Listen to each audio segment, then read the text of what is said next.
Perhaps you've spent the day feeling like nothing was enough, like you should have done more, been more, accomplished more. Like gratitude is something for people whose lives are easier than yours. Good evening. Tonight, we explore one of the most transformative practices in all of Buddhist wisdom: gratitude and appreciation.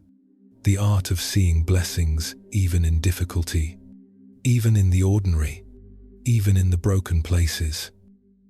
If you'd like, let us know where in the world you're joining from tonight.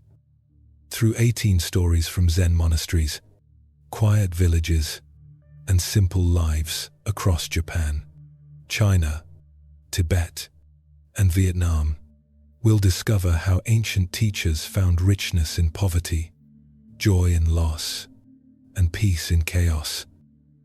Let your breath become soft and easy. Notice the gentle rise and fall of your chest. Let each exhale carry away whatever weight you've been holding. Perhaps you're here because today felt hard, because counting blessings feels impossible when you're barely holding on. These teachings have held millions through exactly that struggle. For over 2 millennia, these practices have guided seekers through darkness into light, through scarcity into abundance, through resentment into appreciation. Let yourself settle now. Let the stories carry you. You are held. You are safe. Rest as we begin. Long ago, in a monastery high in the mountains of Japan, there lived a monk named Ryokan who had spent 40 years in practice. He owned almost nothing. His small hut contained one robe, one bowl, and a thin sleeping mat. The walls were paper thin, the roof leaked when it rained, and winter winds howled through the cracks. One autumn evening, as the sun painted the sky in shades of amber and rose, Ryokan sat outside his hut, preparing his simple meal of rice and vegetables. He moved slowly, deliberately, as if time itself had slowed down just for him. His hands, weathered and gentle, washed each grain of rice with complete attention. He noticed the way the water ran clear, the way the grains felt between his fingers, smooth and perfect. A young monk from the valley below had climbed the mountain to visit him, curious about this hermit everyone spoke of with such reverence. The young monk arrived breathless, his robes dusty from the climb, his mind full of questions. He found Ryokan sitting peacefully by a small fire, stirring his pot of rice.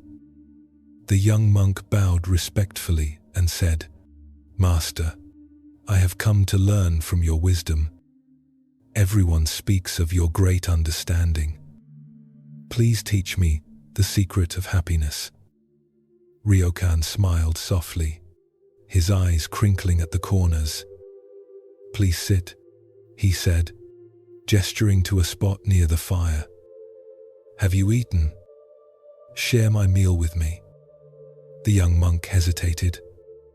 The meal was so simple, so plain. Surely a great teacher should have more to offer. But he sat down politely and accepted the bowl Ryokan handed him. The rice was perfectly cooked, each grain distinct and tender. Ryokan ate his portion slowly, completely present to each bite. The young monk watched him, puzzled. After they finished eating, Ryokan picked up his bowl and walked to a small stream that ran nearby. He knelt by the water and began washing his bowl with the same complete attention he had given to preparing the meal.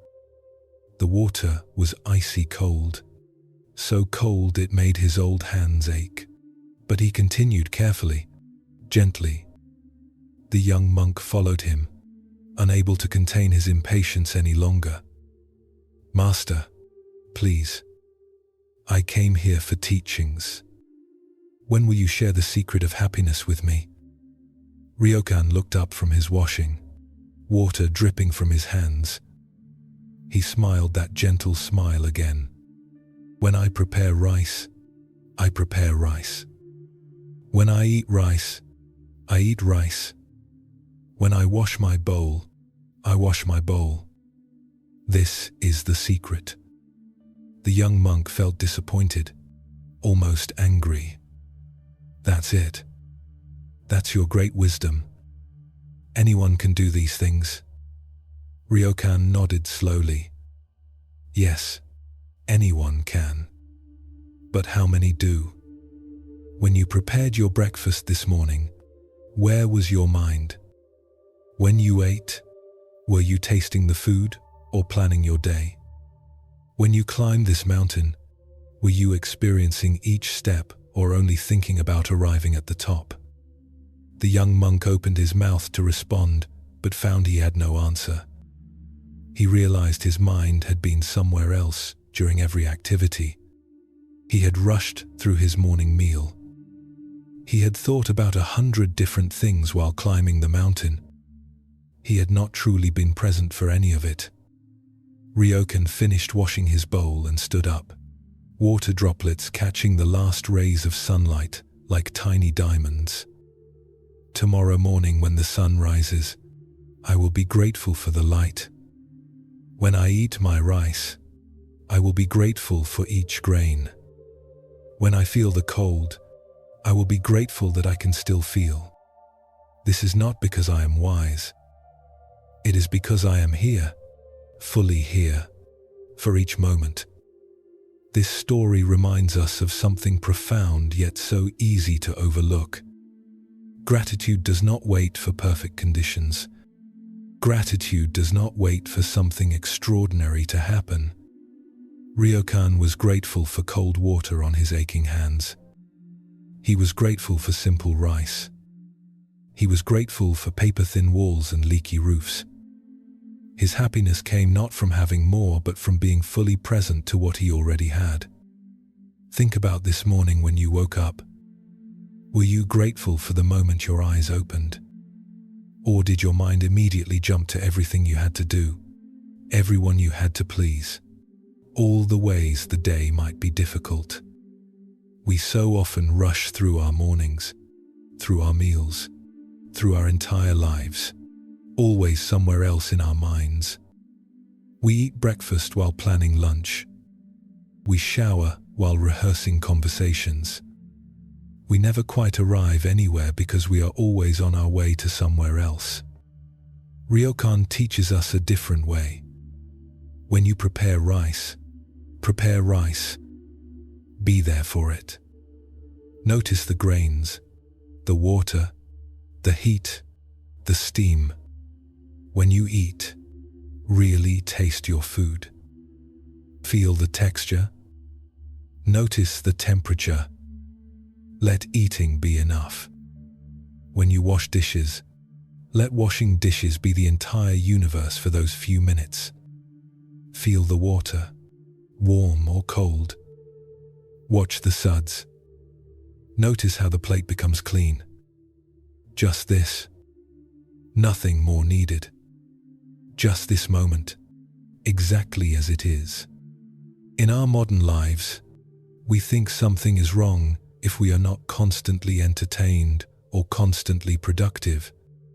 We eat while scrolling through our phones. We drive while making phone calls. We cannot bear to simply be with one thing at a time. But this is where we lose our lives. This is where gratitude disappears. Gratitude lives only in the present moment. Gratitude exists only when we are truly here, truly awake to what is actually happening right now. Not what happened yesterday. Not what might happen tomorrow.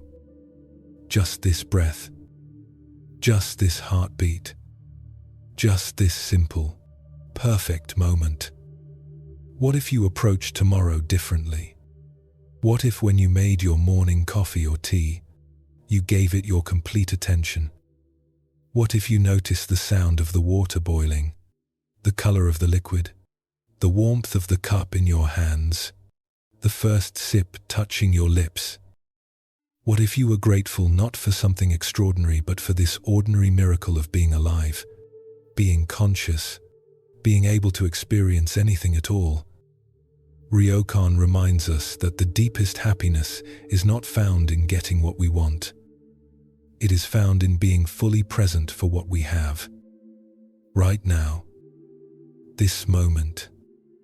Just this. Breathe slowly now. Let your body sink a little deeper into rest. Feel the weight of your head on the pillow. Notice the rise and fall of your chest. You do not need to do anything. Just breathe. Just be. Let yourself settle as we move to our next story. In ancient China, there was a farmer who lived in a small village at the edge of a great forest. He was not wealthy, but he had a small field, a simple house, and one horse that helped him plow his land. His neighbors often envied him for this horse, for horses were rare and valuable. One morning, the farmer woke to discover his horse had broken through the fence and run away into the forest. His neighbors gathered around, shaking their heads. "How terrible! What bad luck!" they exclaimed. "Now you have lost your most valuable possession. This is a disaster." The farmer looked at them calmly and said simply, "Maybe." His neighbors were puzzled by his response but eventually wandered away, still muttering about his misfortune. A few days later, the horse returned, and with it came 3 wild horses from the forest.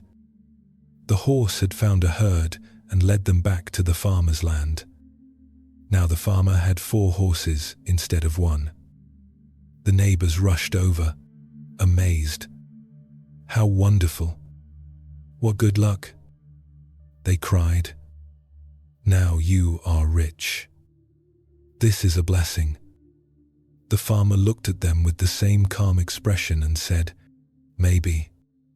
Again, his neighbors found his response strange, but they left, feeling happy for him nonetheless. The next week, the farmer's only son was trying to tame one of the wild horses. The horse bucked and threw him off, and the young man broke his leg badly. The bone protruded through the skin, and everyone knew it would take many months to heal, if it healed properly at all. Once more the neighbors gathered, their faces filled with concern. "How horrible! What bad luck!" they said to the farmer. "Your only son is injured. Now who will help you with the harvest? This is a tragedy." The farmer sat beside his son's bed, gently placing cool cloths on the young man's fevered brow. He looked up at his neighbors and said quietly, "Maybe." The neighbors shook their heads at his strange attitude and left him to care for his son. A month later, war came to the region. The emperor's army swept through the village, taking every able-bodied young man to fight in a distant battle. It was a brutal war, and most who went did not return. But the farmer's son, lying in bed with his broken leg, could not go. The soldiers looked at him and moved on. When the neighbors realized the farmer's son had been spared, they came again, this time with tears in their eyes. Their own sons had been taken away. "How blessed you are," they said. "Your son's injury saved his life." "What good fortune!" The farmer held his son's hand and looked at his neighbors with infinite compassion. "Maybe," he said gently.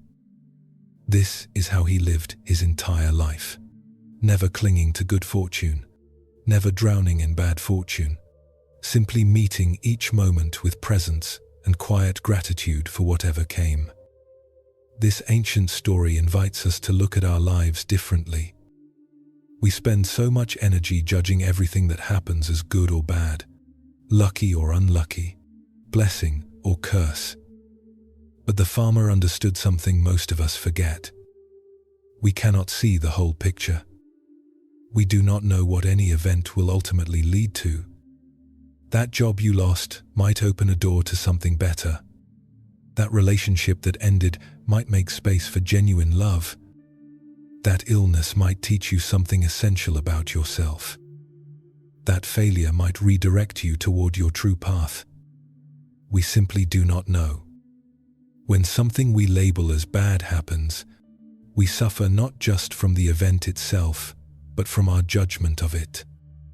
We tell ourselves a story about how terrible this is, how it ruins everything, how we will never recover. But what if we held our judgments more lightly? What if we said simply, maybe this is exactly what needs to happen right now? Not because there is some grand plan, but because this is what is happening.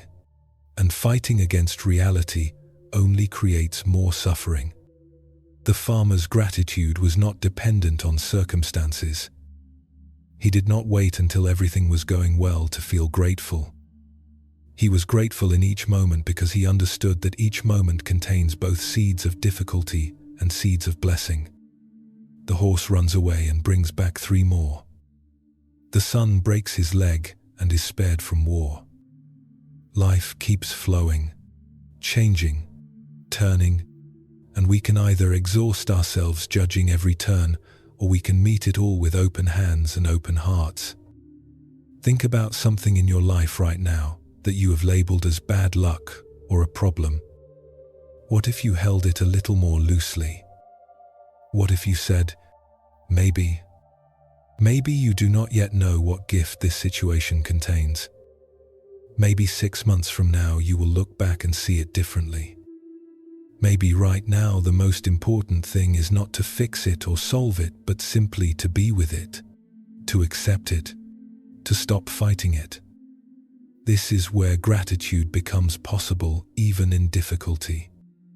Not gratitude for the pain itself, but gratitude for your own capacity to be with what is. Gratitude for your resilience. Gratitude for the mystery of life unfolding in ways you cannot control or predict. When we stop insisting that we know what is good and what is bad, when we release our tight grip on how things should be, we find a deeper peace.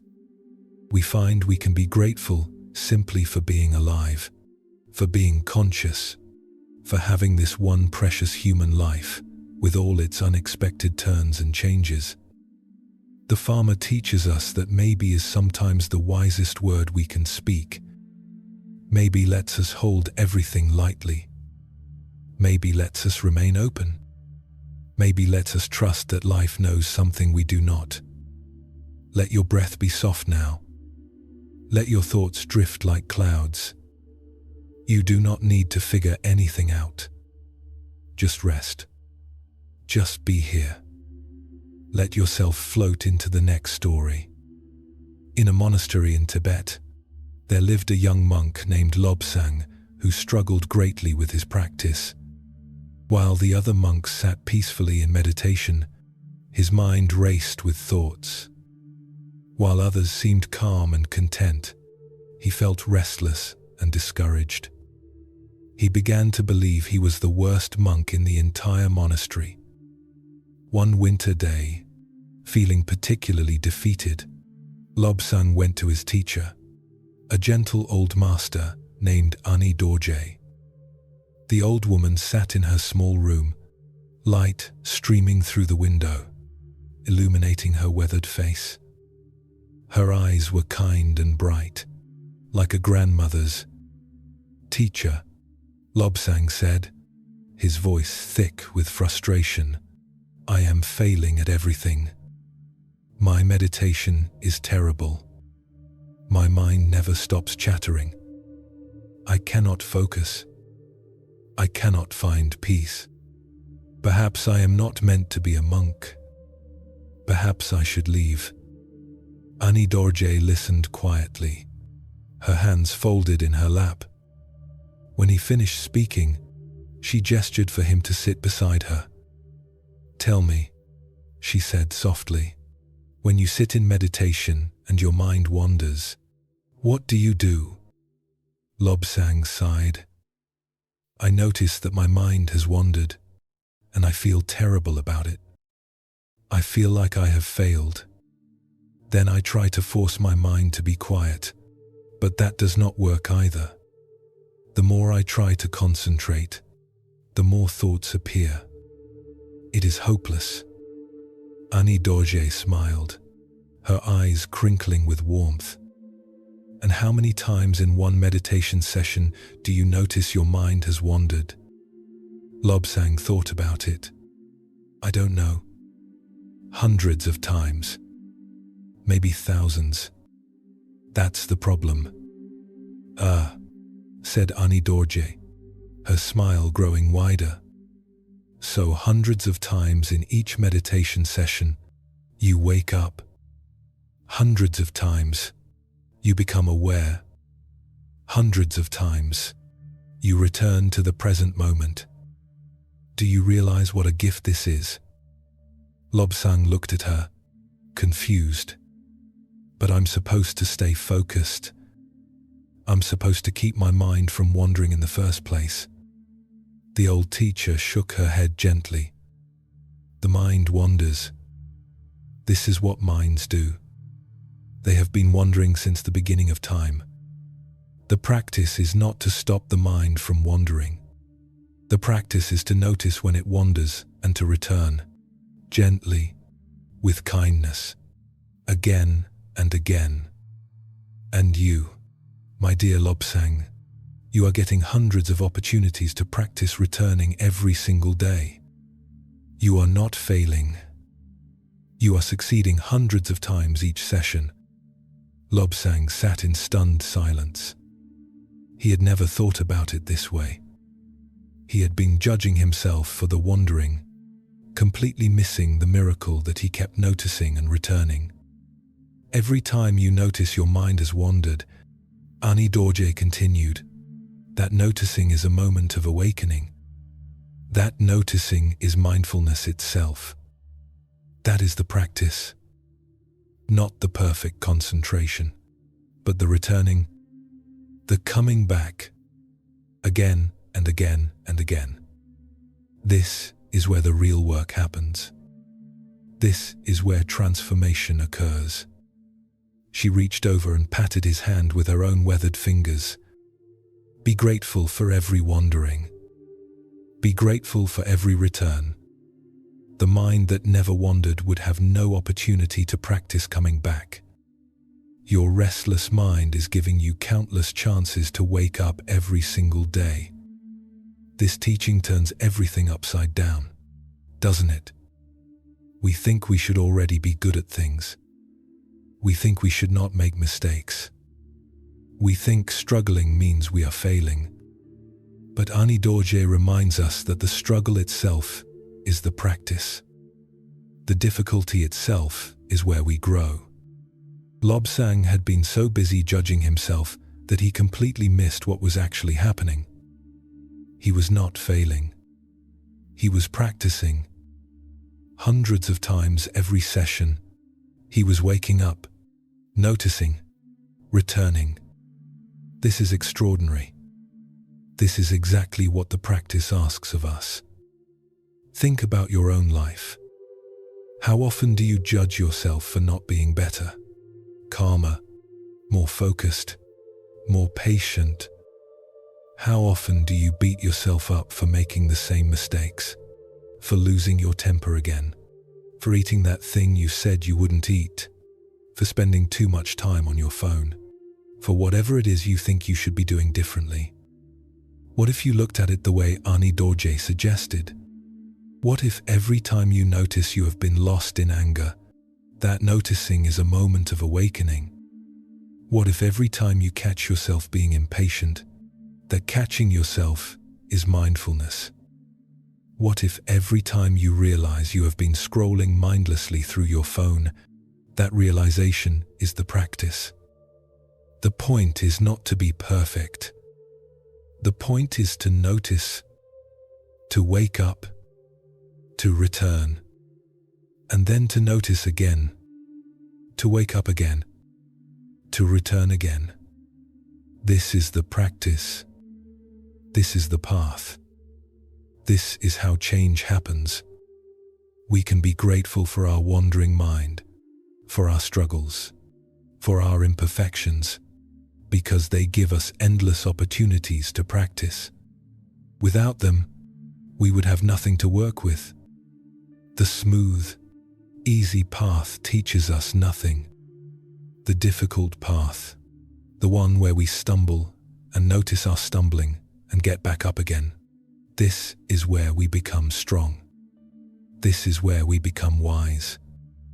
This is where we learn compassion, starting with compassion for ourselves. When you sit down to meditate tomorrow, or when you notice yourself getting frustrated in traffic, or when you snap at someone you love, remember Lobsang. Remember that noticing is the victory. Returning is the practice. You have not failed. You are simply being human, and being human gives you countless chances every single day to wake up, to notice, to come back to kindness, to come back to breath, to come back to this moment. Be grateful for every wandering. Be grateful for every return. This is the practice. This is the path. This is how we grow. Let your body be completely at ease now. Feel yourself held by the bed beneath you. You are doing perfectly. Just breathe softly. Let the next story find you. Many years ago in a village in Vietnam, there lived a woman named Lin who worked as a seamstress. Her husband had died young, leaving her with 3 children to raise alone. She sewed clothes for wealthy families from dawn until well past sunset every day, her fingers moving the needle through fabric in dim lamplight until her eyes burned with exhaustion. She had no time for rest, no time for herself. Every moment was work, work, work, so her children would have food and shelter. One day, a traveling Buddhist teacher came through the village. The whole village gathered to hear him speak in the evening.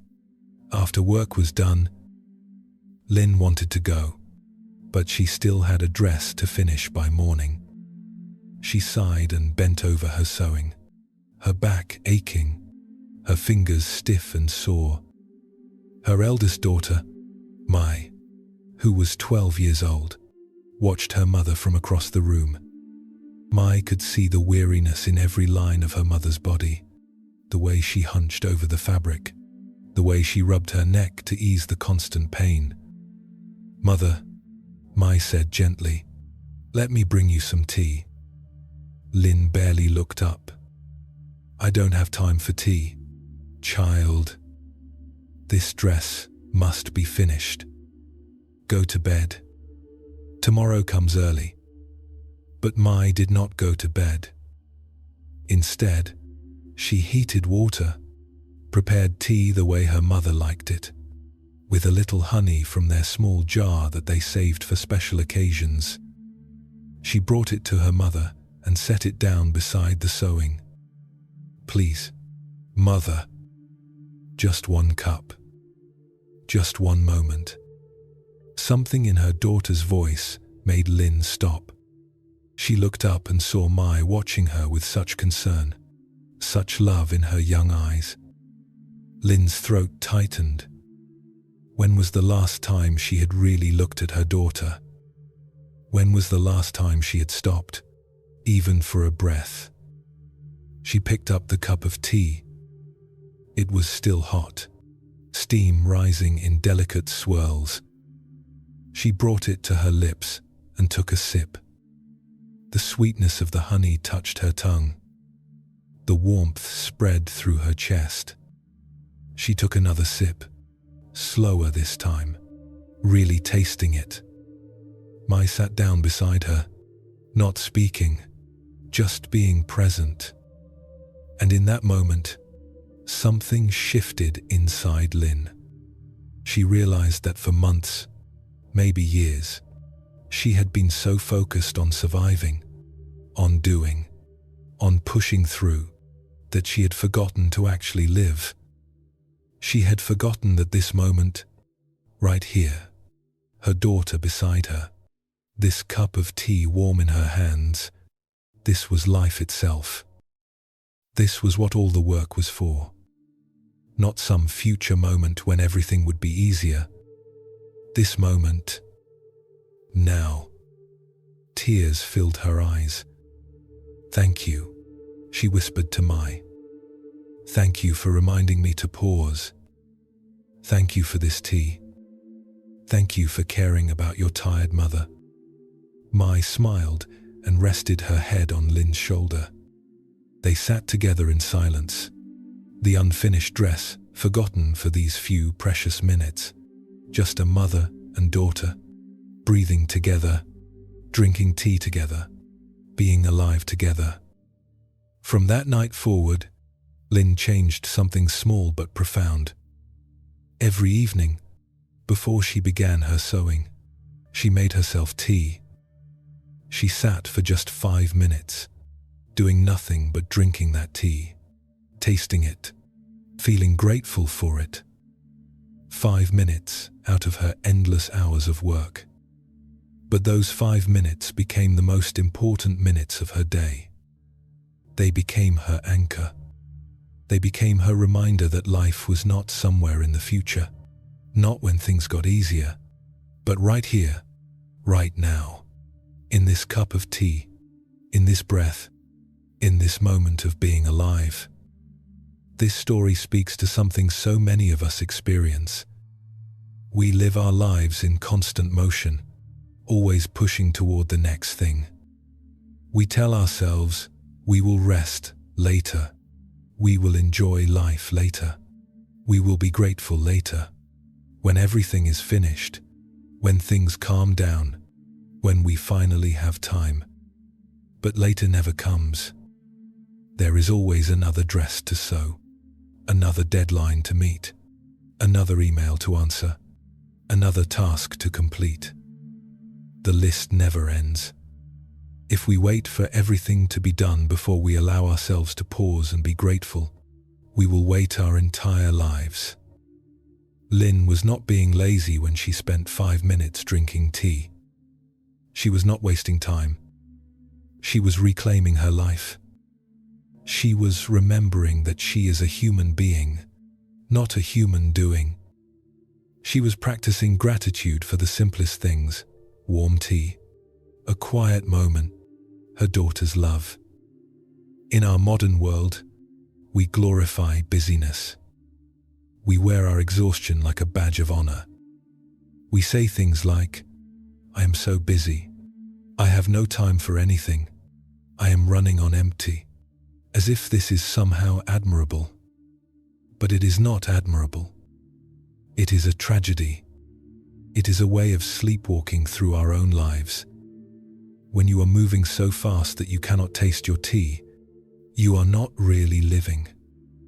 When you are so focused on the future that you cannot see your daughter's face in front of you, you are missing everything that matters. Gratitude requires us to slow down enough to notice, to actually experience the moment we are in. Not to analyze it, or photograph it, or post about it, but to simply be in it. To feel it. To let it matter. What would it look like for you to follow Lin's example? What if you chose one small thing each day, something that takes only 5 minutes, and did it with complete presence? Maybe it is your morning coffee. Maybe it is washing your face. Maybe it is stepping outside to feel the air on your skin. Maybe it is simply sitting still and breathing. Just 5 minutes where you are not rushing toward anything. 5 minutes where you let yourself be exactly where you are. 5 minutes to remember that you are alive, that this moment is precious, that this is your life happening right now, not later. This is not selfish. This is necessary. When we practice pausing, When we practice presence, when we practice gratitude for small moments, we become more patient, more kind, more available to the people we love. We stop living in our heads, planning and worrying, and we start living in our lives, actually experiencing them. Lynn's daughter gave her the gift of that first pause, that first cup of tea with full attention. But then Lynn gave herself the gift of continuing that practice. She made it her own. You can do this too. You can claim 5 minutes for yourself. 5 minutes to taste your tea. 5 minutes to be grateful for this breath, this heartbeat, this moment of being alive. Start tomorrow. Choose your 5 minutes. Let it be sacred. Rest your eyes now. Let your jaw go slack. Feel your tongue soft in your mouth. There is nothing to hold on to. Just breathe and let this next story arrive. In ancient Japan, there was a Zen master named Hakuin who was renowned throughout the land for his wisdom and teaching. People came from distant provinces to study with him, to learn the deepest truths of enlightenment. He lived in a small temple at the edge of a village, and his reputation as a holy man was beyond reproach. One day, a young woman in the village became pregnant out of wedlock. This was a terrible scandal in that time and place, and her parents were furious, demanding to know who the father was. The young woman was terrified. The actual father was a young man from another village, someone her parents would never approve of, someone who had already left and would never return. In her fear and desperation, when her parents pressed her again and again, she finally said, "It was Hakuin, the Zen master." The news spread through the village like wildfire. The parents stormed to the temple, their faces red with rage. They shouted accusations at Hakuin, denounced him, told him he had destroyed their family's honor. The villagers who had once revered him now looked at him with disgust and suspicion. Through it all, Hakuin listened quietly. When they finished their accusations, he said simply, "Is that so?" That was all. Those 3 words. No defense, no explanation, no protest of innocence. Just, "Is that so?" The months passed. The young woman gave birth to a baby boy. Her parents, refusing to have anything to do with the child born of such shame, took the baby to Hakuin's temple and threw him at the master's feet. "This child is your responsibility now," they shouted. "You care for him since you are his father." Hakuin looked down at the tiny infant, wrapped in rough cloth, crying from hunger. He bent down, lifted the baby gently into his arms, and said softly, "Is that so?" From that day forward, Hakuin cared for the child. He, an old Zen master who had devoted his life to meditation and teaching, now walked from house to house, begging for milk for the baby. The villagers, convinced of his guilt, treated him with contempt. They spat as he passed. They called him names. They threw rotten vegetables at him. His own students, embarrassed and confused, left him. His reputation, built over decades, was completely destroyed. But Hakuin continued, day after day, caring for this infant with complete tenderness. He sang to the baby when he cried. He warmed milk and fed him with infinite patience. He changed soiled cloths and washed them in the stream. He did this without complaint, without resentment, without any concern for his lost reputation. A year passed this way. Then the young woman, tormented by guilt, could bear her lie no longer. She finally told her parents the truth, that Hakuin was innocent, that the baby's real father was the young man who had left the village. The parents were horrified. They rushed to the temple, fell at Hakuin's feet, and begged his forgiveness, weeping, "We are so sorry. We accused you falsely. We treated you terribly. Please, please forgive us. We will take the baby now and care for him ourselves." Hakuin looked at them with eyes full of compassion.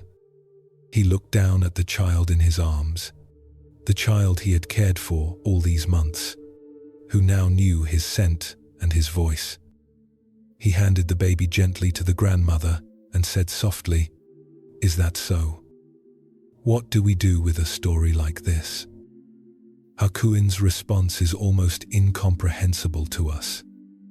We live in a world of defending ourselves, of proving we are right, of protecting our reputation at all costs. The idea that someone would simply accept false accusations, accept complete social exile, accept the care of another man's child, without once protesting his innocence, seems almost impossible. But this is where Hakuin's practice was so deep, his gratitude for life itself so complete, that he was not attached to his reputation. He was not attached to being seen as holy. He was not attached to being respected or honored. When they brought him the accusation, he simply accepted what was. When they brought him the baby, he simply accepted what was. His, "Is that so?" was not passive resignation. It was profound acceptance of reality. This happened. This is what is. Now what needs to be done? A baby needs care. So I will care for him. This is where gratitude meets freedom. Hakuin did not need the villagers to respect him. He did not need his students to stay. He did not need his reputation intact. He was grateful simply to be alive, to have this moment, to have the opportunity to care for this helpless infant. Everything else was just clouds passing through the sky. Think about how much of our suffering comes from our attachment to how others see us. How much energy do you spend trying to prove you are right? How much do you suffer when someone thinks badly of you? How much does it hurt when you are misunderstood or falsely accused? Hakuin shows us a different way. Not because he was perfect, but because his gratitude for being alive was deeper than his need for approval. He was grateful for the opportunity to practice compassion even in the face of cruelty. He was grateful for the chance to care for a baby who needed him. He was grateful for each moment, regardless of whether that moment contained praise or blame, honor or shame. This is radical gratitude. This is gratitude that does not depend on circumstances. This is gratitude that says yes to life exactly as it shows up, without insisting it should be different.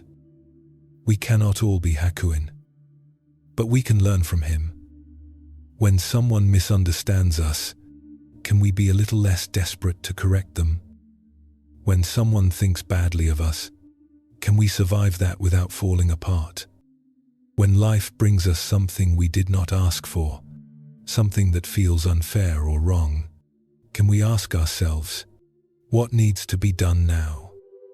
Instead of, why is this happening to me? This is where freedom lives. Not in getting what we want, but in being able to meet what comes with an open heart. Not in avoiding difficulty, but in being grateful for our capacity to meet difficulty with grace. Hakuin's "Is that so?" contains entire teachings. It says, I do not control what others think. I do not control what life brings. I can only control how I respond. And I choose to respond with care, with presence, with gratitude for this life I have been given, exactly as it is. This is the practice. This is the path. This is what true gratitude makes possible.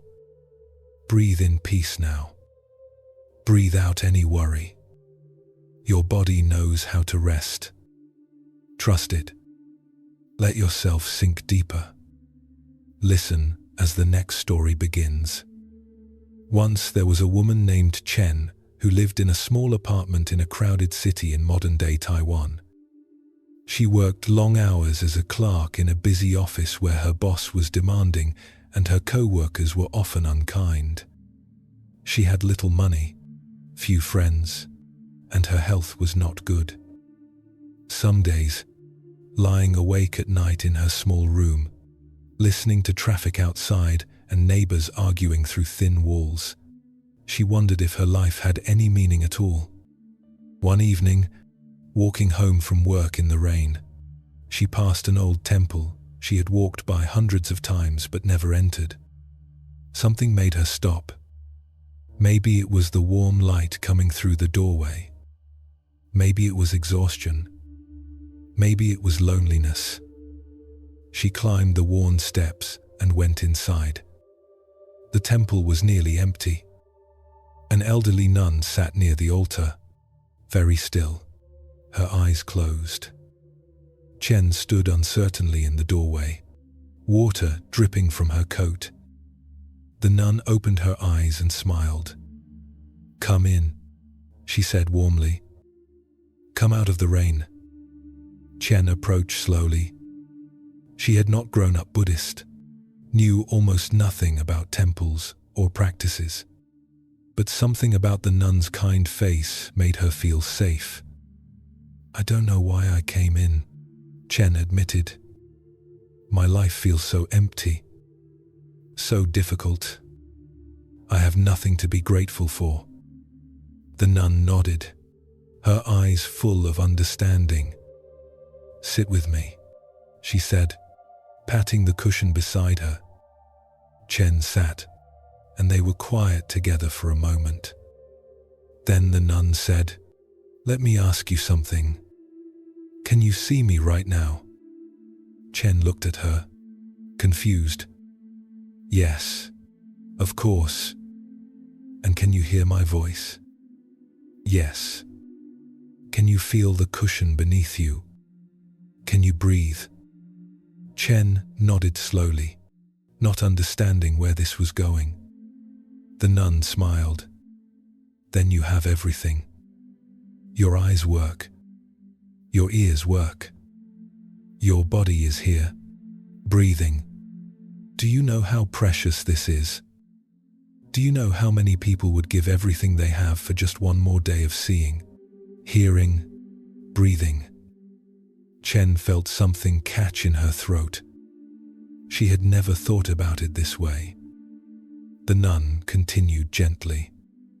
"I lost my sight for 3 years once, after an illness. Every morning when I woke in darkness, I would pray to see again. I would dream about colors, about faces, about the way light moves through leaves. When my sight came back, I made a promise. I would never take seeing for granted again.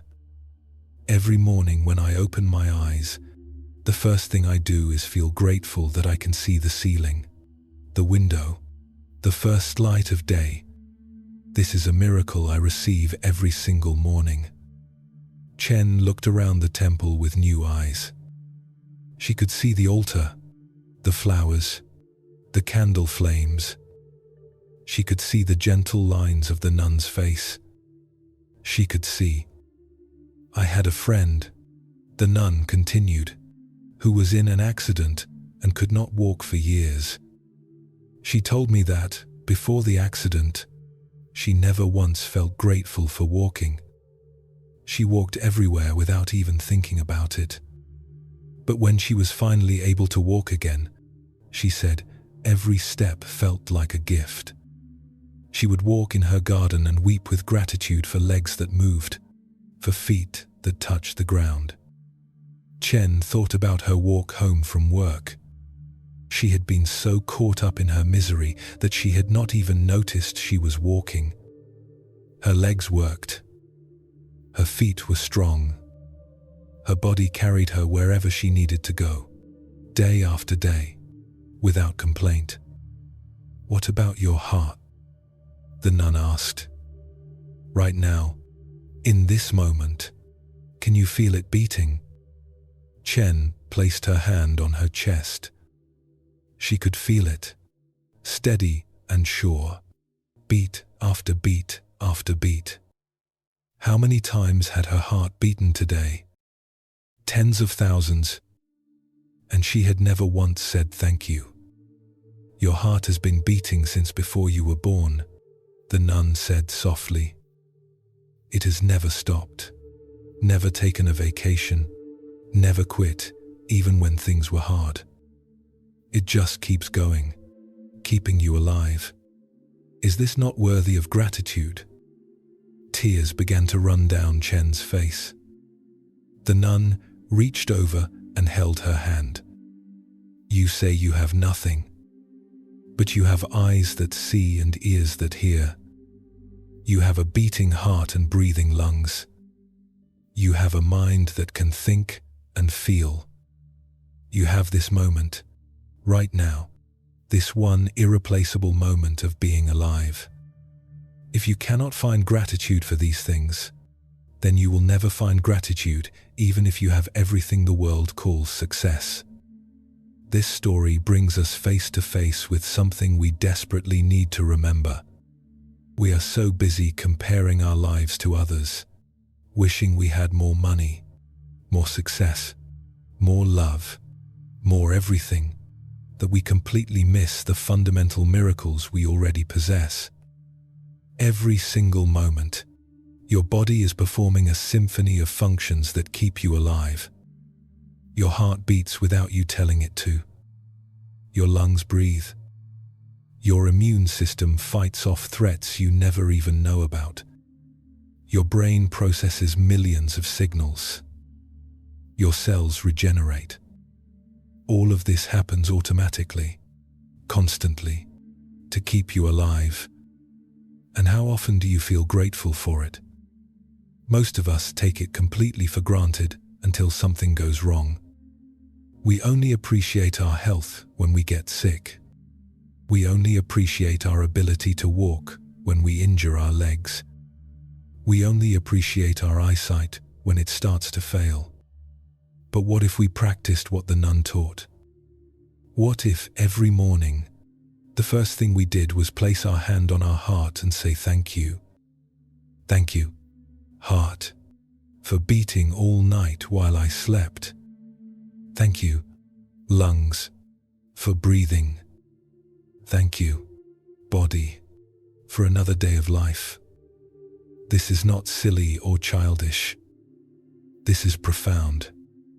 This reconnects us with the miracle of being alive. When Chen walked into that temple, she believed she had nothing. But the nun showed her that she had everything that truly matters. Not everything she wanted. Not everything she thought would make her happy.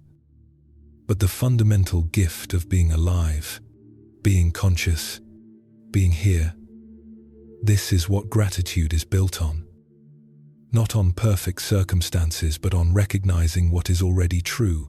You are alive. You can see and hear and breathe and feel. And this is extraordinary. The irony is that if we can learn to be grateful for these simple miracles, the things that are already here, we often find that the other things we thought we needed become less important. We stop grasping quite so desperately. We stop suffering quite so much from comparison. We find a baseline of peace that does not depend on external circumstances. Tomorrow morning, when you wake up, before you check your phone or think about everything you have to do, try this. Place your hand on your heart. Feel it beating. Say thank you. Thank you for this day. Thank you for this breath. Thank you for eyes that open and see. Thank you for this living, breathing miracle of a body.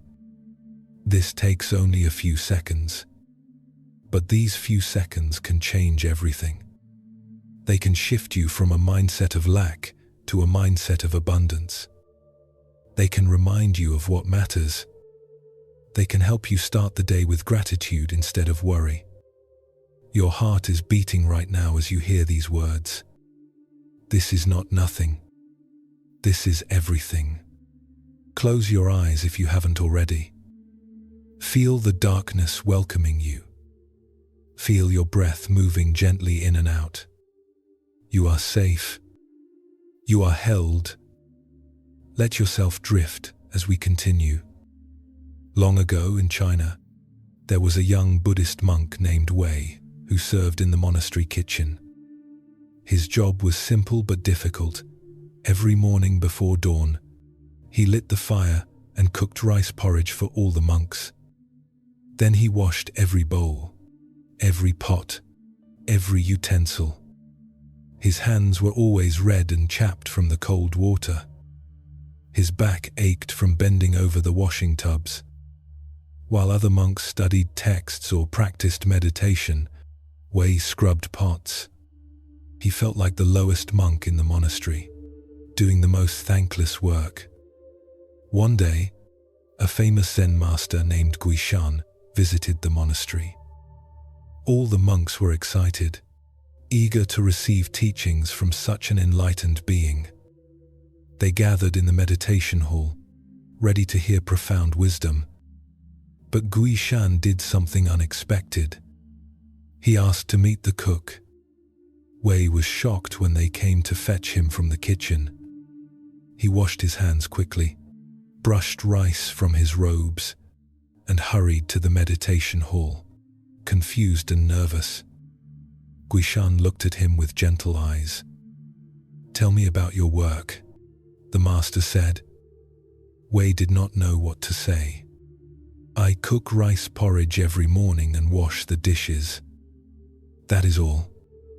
"Show me how you wash a bowl," Guishan said. The other monks murmured in confusion. Why was the master wasting time on such mundane matters when he could be teaching them about enlightenment? But a bowl was brought, and Wei took it in his hands. He stood there, uncertain. "Just wash it as you normally do," Guishan encouraged. Wei dipped the bowl in water. He ran his fingers around the rim, cleaning carefully. He noticed a small spot of rice stuck to the side and gently worked it free. He rinsed the bowl in clean water, then held it up to check that it was completely clean. The light shone through it. Satisfied, he set it down. Guishan smiled, a smile of such warmth and approval that Wei felt something shift in his chest. "Do you know what you just did?" the master asked. Wei shook his head. "You gave that bowl your complete attention.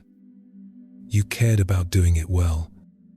You noticed the small spot of rice and removed it with patience. You checked your work.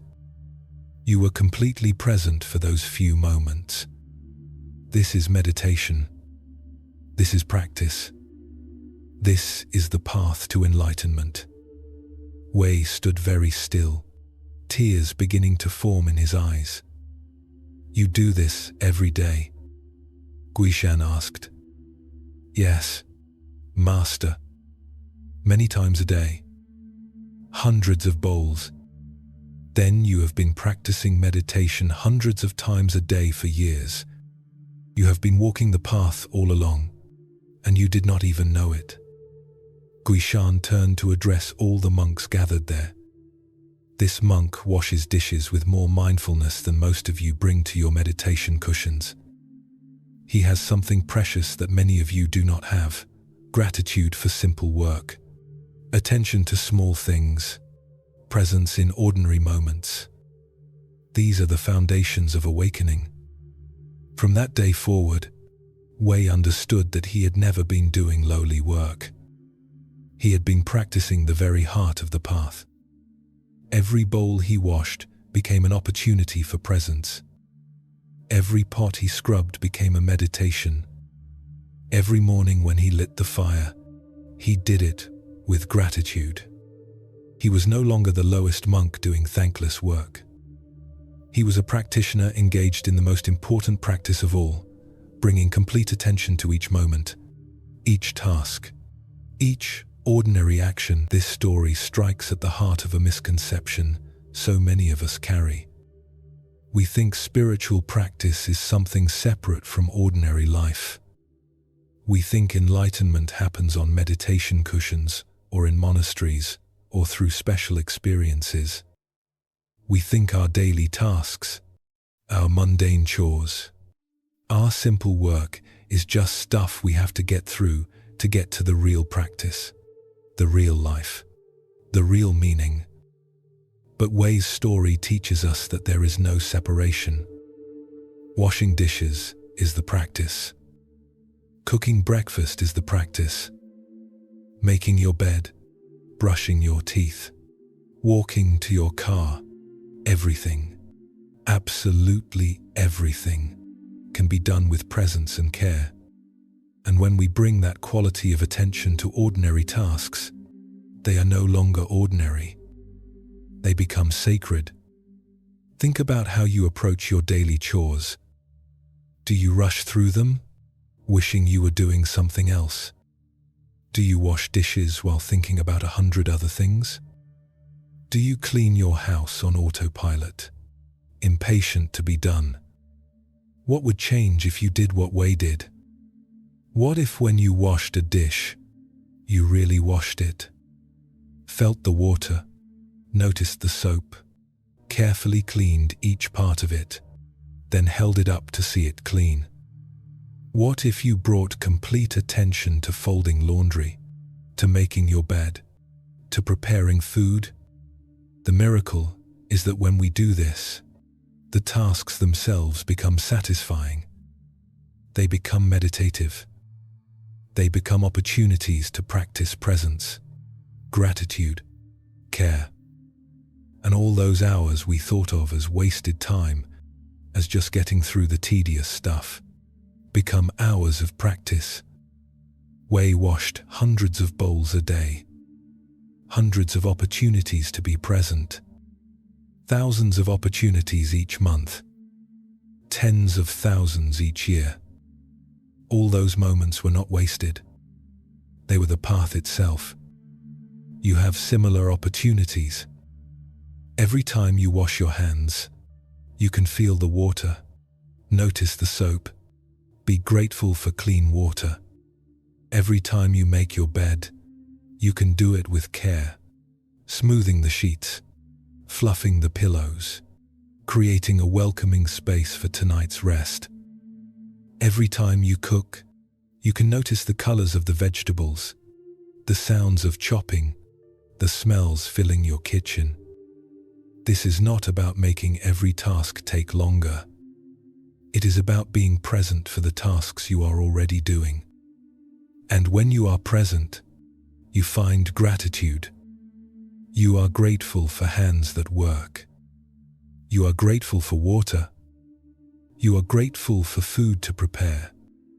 You are grateful for this moment of being alive and able to participate in the simple acts of caring for yourself and others. Guishan's teaching to Wei was not complicated. He did not teach him secret practices or give him special mantras. He simply helped him see that what he was already doing was the practice. He helped him see that ordinary work done with extraordinary attention is sacred. You can do this too. You do not need special circumstances or perfect conditions. You do not need to wait until you have time to meditate or go on retreat. Right now, in your daily life, you have countless opportunities to practice. The next time you wash dishes, wash them as Wei did. Give them your attention. Let it be enough to just wash dishes. Be grateful for the opportunity to make something clean. Be grateful for working hands and water. Be grateful for this simple, ordinary, perfect moment. Your whole body is relaxing now. Every muscle letting go. Every thought becoming quieter. There is nothing to do. Nothing to fix. Just this gentle unfolding. Rest as we move forward. In a small village in Thailand, there lived an old woman named Niran, who spent her days sitting at the gate of the village, greeting everyone who passed. She sat there morning to evening, a bowl of water beside her to offer to travelers, a gentle smile always on her weathered face. The villagers were used to seeing her there. Some would stop to talk. Most would just nod and continue on their way. She had been sitting at that gate for 20 years, ever since her husband died and her children moved away to the city. One day, a Western traveler came through the village. He was a scholar studying Buddhism, visiting temples and meeting teachers throughout Southeast Asia. Someone told him about the old woman at the gate, suggesting that she might be worth talking to. The scholar was skeptical. How much wisdom could an illiterate old woman have? But he was curious, so he walked to the gate. Niran looked up as he approached and smiled her warm smile. "Water," she offered, lifting her bowl. "No, thank you," he said. "I was told you might be wise. I've been traveling for months, studying with Buddhist masters. I've read many texts, but I haven't found what I'm looking for. Can you tell me the secret of true happiness?" Niran looked at him with kind eyes. She gestured for him to sit beside her on her simple mat. He sat, somewhat impatiently, waiting for her answer. Niran said nothing for a long moment. She watched the road, watched the leaves moving in the breeze, watched a bird hopping nearby. Then she asked, "What did you see on your walk here today?" The scholar frowned. "What? I don't know. The road. Some fields. Nothing special." "Ah," Niran said softly. "You walked right past beauty and did not see it. You walked right past miracles and did not notice them. This is why you are unhappy." The scholar felt irritated. "I'm here to learn about happiness, not to discuss scenery." Niran smiled and nodded. Yes. But you see, happiness is not something complicated. It is not hidden in books or temples. It is right here, but you must see it." She pointed to a small yellow flower growing between the stones near the gate. "Do you see this flower? It has been here for 3 days. Every morning I greet it. I say good morning, little flower. Thank you for bringing beauty to this gate. I watch how it turns toward the sun. I notice when its petals open wider. Yesterday, a bee came and I watched them together, the flower and the bee, doing their ancient dance. This gives me great happiness." The scholar looked at the flower. It was just a flower, nothing remarkable. "That's it. Looking at flowers makes you happy." "Not just looking," Niran said gently. "Seeing. Really seeing. Being grateful for this flower, for this moment. Every person who walks through this gate, I am grateful to see them. Some are kind, some are rude, some are sad, some are laughing. I am grateful for all of them. They are all teaching me something. This cool breeze right now, I am grateful for it. This water in my bowl, I am grateful for it. My old bones that still let me sit here, I am grateful for them. My eyes that still see, my ears that still hear, I am grateful. She looked at the scholar with infinite compassion.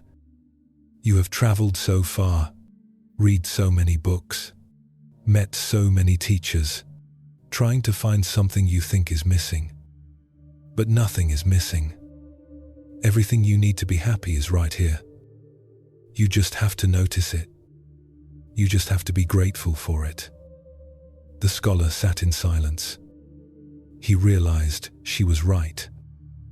He had walked through that morning without seeing anything. His mind had been on his next destination, his next interview, his search for something profound. He had missed the actual experience of being alive. You sit here at this gate every day, he finally said. Doesn't it get boring?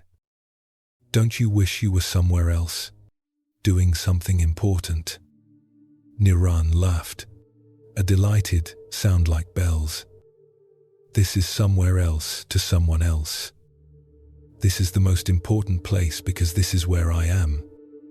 And every day is different. Look, today I met you. Yesterday, a child gave me a mango. The day before, I watched a storm come and felt the first drops of rain. How could this ever be boring? Life is not boring. Only our minds get bored when we stop paying attention. The scholar stayed at the gate with Niran for the rest of the day. She taught him no complicated philosophies. She just showed him how to see, really see the people passing, really notice the light changing as the day progressed, really feel gratitude for each small thing. By evening, something had shifted in him. He felt lighter, simpler, more present. He realized he had learned more from this illiterate old woman in one day than from months of studying texts and interviewing famous teachers. Niran's teaching is so simple, it almost sounds like no teaching at all. But it is everything. She shows us that happiness is not about circumstances. She sits at a village gate, her children gone, her husband dead, her body old. She has almost nothing, but she has everything because she knows how to see. She knows how to be grateful. She knows how to be present. We think we need big experiences to be happy. We think we need to travel to exotic places, achieve great things, accumulate possessions, be recognized and admired. But all of that is just noise. Happiness is much simpler and much more available. It is in really seeing the flower, in really tasting your food, in really feeling the breeze on your skin, in really being present for this one irreplaceable moment. Niran had been sitting at that gate for 20 years, and she had never gotten bored because she never stopped noticing. Each day brought new small things to be grateful for. A different bird, a different conversation, different light, different clouds. The world is endlessly fascinating when we actually pay attention to it. Think about your own life. How often do you really see what is right in front of you? When you walk from your car to your door, do you notice anything? When you eat breakfast, do you taste it? When someone speaks to you, do you really listen, or are you planning what you will say next? We spend most of our lives lost in our heads, thinking about the past or future, planning and worrying, completely missing what is actually happening right now.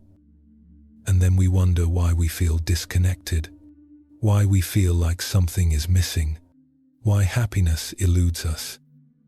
Nothing is missing. We are missing. We are not present for our own lives. Niran invites us to practice seeing, not just with our eyes but with our full attention, to notice small things, to be grateful for ordinary miracles, to stop waiting for something big to happen and start appreciating what is already here. Tomorrow, practice Niran's way. When you walk anywhere, really see what you pass. Notice one tree, one flower, one cloud. When you eat, really taste one bite. When you see someone, really see them. Look at their face. Notice their expression. Be present to this human being in front of you. This is not complicated, but it is transformative. It shifts us from a life of constant seeking to a life of constant finding. From always wanting more to seeing that we already have enough. From waiting for happiness to realizing that happiness is available right now if we just notice it. Sit at your own gate. Watch your own road. See what comes. Be grateful. This is the practice. This is the path. This is happiness itself. Let your breath be so soft now. So easy. You are floating. You are being carried. Nothing to hold on to. Just this gentle flowing. Let the next story find you in this soft darkness. In medieval Japan, there was a samurai named Kenshin who was known for his skill in battle and his fierce pride. He had won many duels, served his lord with distinction, and expected respect from everyone. His face was stern, his manner cold, and people feared him. One autumn, during a time of peace, Kenshin found himself traveling through remote mountains. He had heard of a Zen monastery high in these mountains, famous for its master's wisdom. Kenshin thought perhaps the master could teach him something that would make him even stronger, even more formidable. He climbed for 2 days, his sword at his side, his armor heavy on his shoulders. When he finally reached the monastery, he was exhausted and hungry. A young monk greeted him at the gate and led him to the master's simple quarters. The master, an old man named Daigu, sat quietly, his face peaceful, his eyes gentle. Kenshin bowed, though it did not come naturally to him. "Master, I am a great samurai," he announced. "I have defeated many enemies. I am skilled and strong, but I have heard you are wise. Tell me, what is the difference between heaven and hell?" Daigu looked up at him slowly. Then, in a voice dripping with disdain, he said, You want to know about heaven and hell? Look at you, a crude, dirty, brutish man. You stink of sweat and blood. Your mind is dull. Your manners are atrocious. You are barely human. How could someone like you possibly understand anything I have to teach? You are a waste of my time. Kenshin's face flushed red with rage. How dare this old man insult him? His hand flew to his sword, and he drew it in one swift motion, raising it above his head, ready to strike down this insolent monk who had dared to disrespect a samurai. At that moment, Daigu looked up at him calmly and said softly, "That is hell." Kenshin froze, his sword suspended in the air. Understanding crashed through him like a wave. Hell was this, the rage, the need to defend his pride, the overwhelming desire to harm someone who had hurt his ego. Hell was inside him, burning, consuming, ready to destroy. His hand trembled. Slowly, very slowly, he lowered his sword. Shame washed over him. This master had risked his own life to teach him this lesson. He had deliberately provoked Kenshin's rage to show him directly what hell is. Tears filled Kenshin's eyes. He dropped to his knees, his sword clattering to the floor. "Master, I am sorry. I am so sorry. Forgive me." Daegu smiled, that same gentle smile, completely unafraid. "And that," he said softly, "is heaven." Heaven was this, the moment of seeing, of understanding, of letting go of pride and anger. Heaven was this humility, this gratitude for the teaching, this opening of the heart. Kenshin stayed at the monastery for 7 days. Daegu taught him nothing more with words. But every day, Kenshin practiced gratitude. He thanked the monks who served him meals. He thanked the trees for their shade. He thanked his own pride for teaching him so much through suffering. He began to understand that he had spent his whole life creating his own hell through anger, pride, and the need to be superior.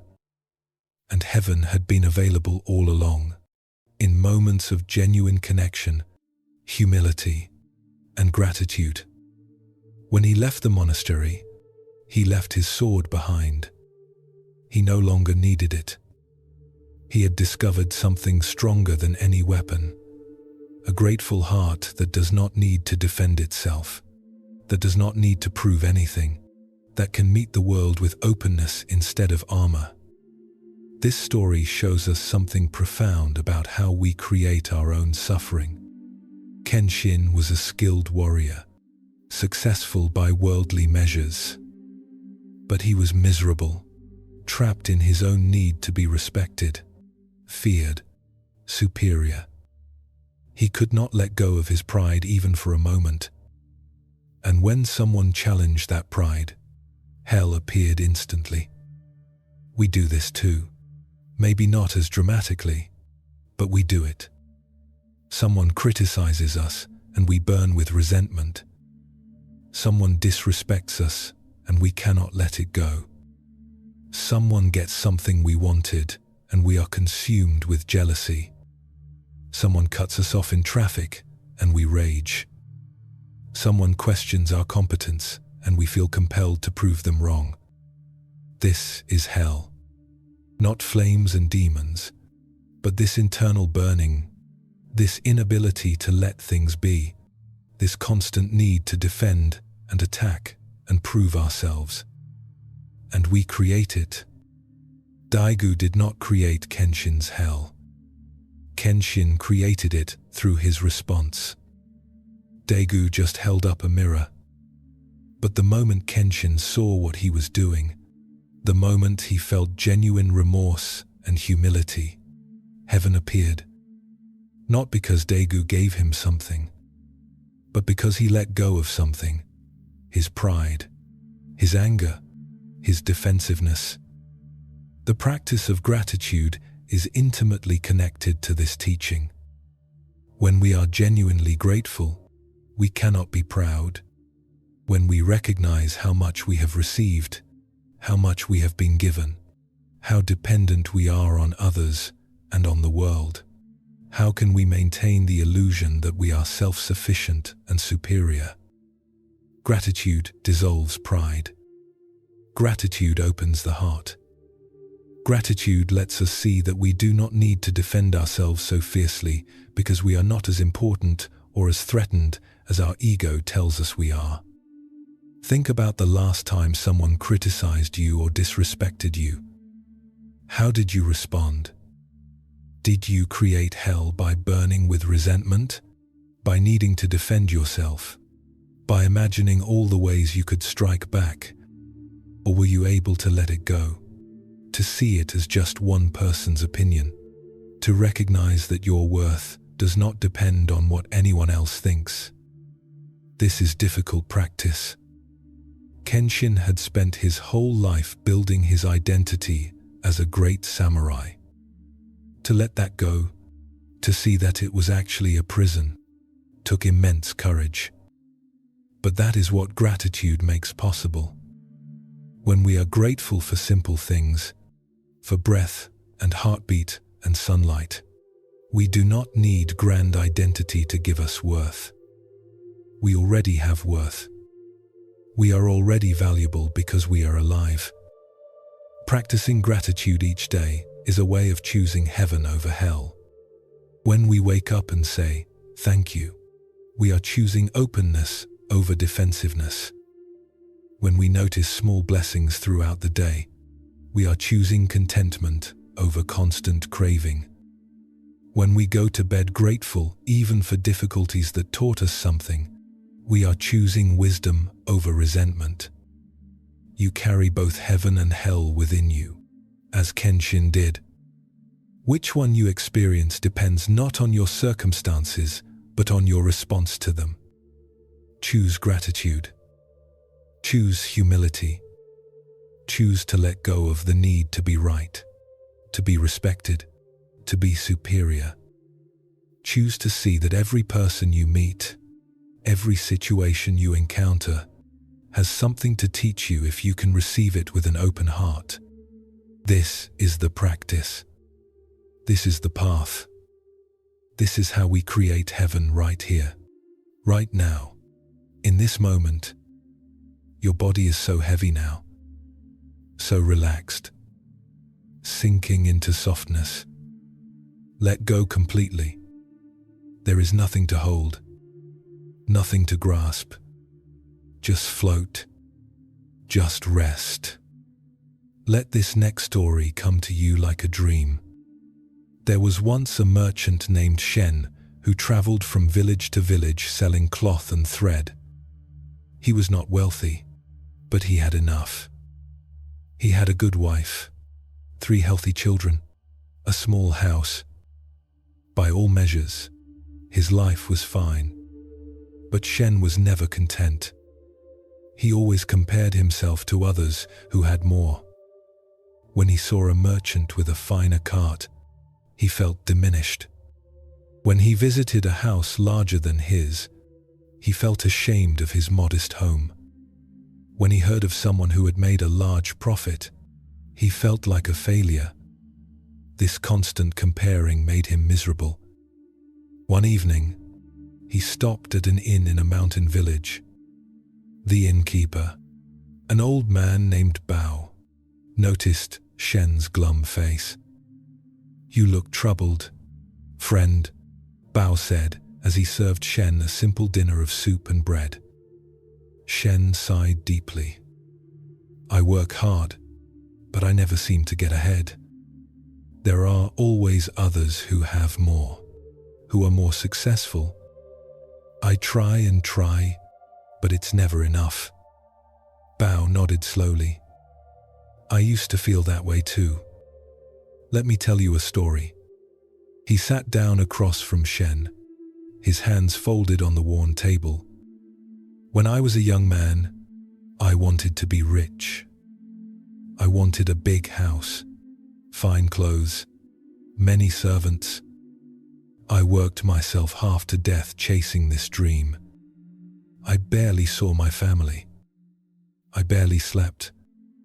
All I could think about was making more money, getting ahead. Then one winter, I got very sick. I lay in bed for 3 months, unable to work, barely able to breathe. I thought I would die. I made bargains with heaven. If you let me live, I will be grateful. I will appreciate what I have. I will stop chasing after more and more. I promised everything." Shen listened, his soup forgotten. "Did you recover?" "Yes, slowly. It took 6 months before I could work again. And you know what happened? While I was sick, I lost almost everything. My business failed because I couldn't run it. I had to sell many of my possessions to pay for medicine. When I finally recovered, I had almost nothing left. Just this inn, which barely provides enough to live on." Shen expected Bao to look sad at this part of the story, but instead, the old man was smiling. "And that's when my real life began," Bao continued. Because I had nothing, I finally learned to see what I had. Every morning when I woke up and could breathe without pain, I felt grateful. When I could walk again, even short distances, I felt like I had been given a miracle. When I could taste food again, really taste it, every meal was a feast. I learned that all my suffering had come from wanting more. The cure was not getting more. The cure was wanting what I already had. He gestured around the simple inn. Now I have this place. It's not grand, but every night I provide shelter to travelers, and that gives my life meaning. I have enough food to eat. My old body still works, more or less. I can see the mountains from my window. I can hear birds in the morning. My wife is still alive and we sit together in the evenings. Is this not everything? Is this not abundance? Shen felt something crack open in his chest. He looked at his own life with new eyes. He had a wife who loved him. He had children who were healthy. He had work that put food on the table. He could walk, see, hear, taste, feel. He had been so busy looking at what he didn't have that he had never seen what he did have. The secret, Bao said gently, is not to get more things. The secret is to want what you have. To look at your life and say, this is enough. I am grateful for this. That night, Shen lay in the inn's simple bed and made a list in his mind of everything he was grateful for. The list was so long he fell asleep before finishing it. In the morning, he continued home, but he traveled differently. He noticed the morning light on the hills. He felt grateful for the horse pulling his cart, for his own strong legs, for the road beneath the wheels. When he arrived home, he looked at his modest house with new eyes and thought, I have a roof over my head. Many people don't. I am fortunate. He held his wife longer than usual and thought, she is here. She is well. I am blessed.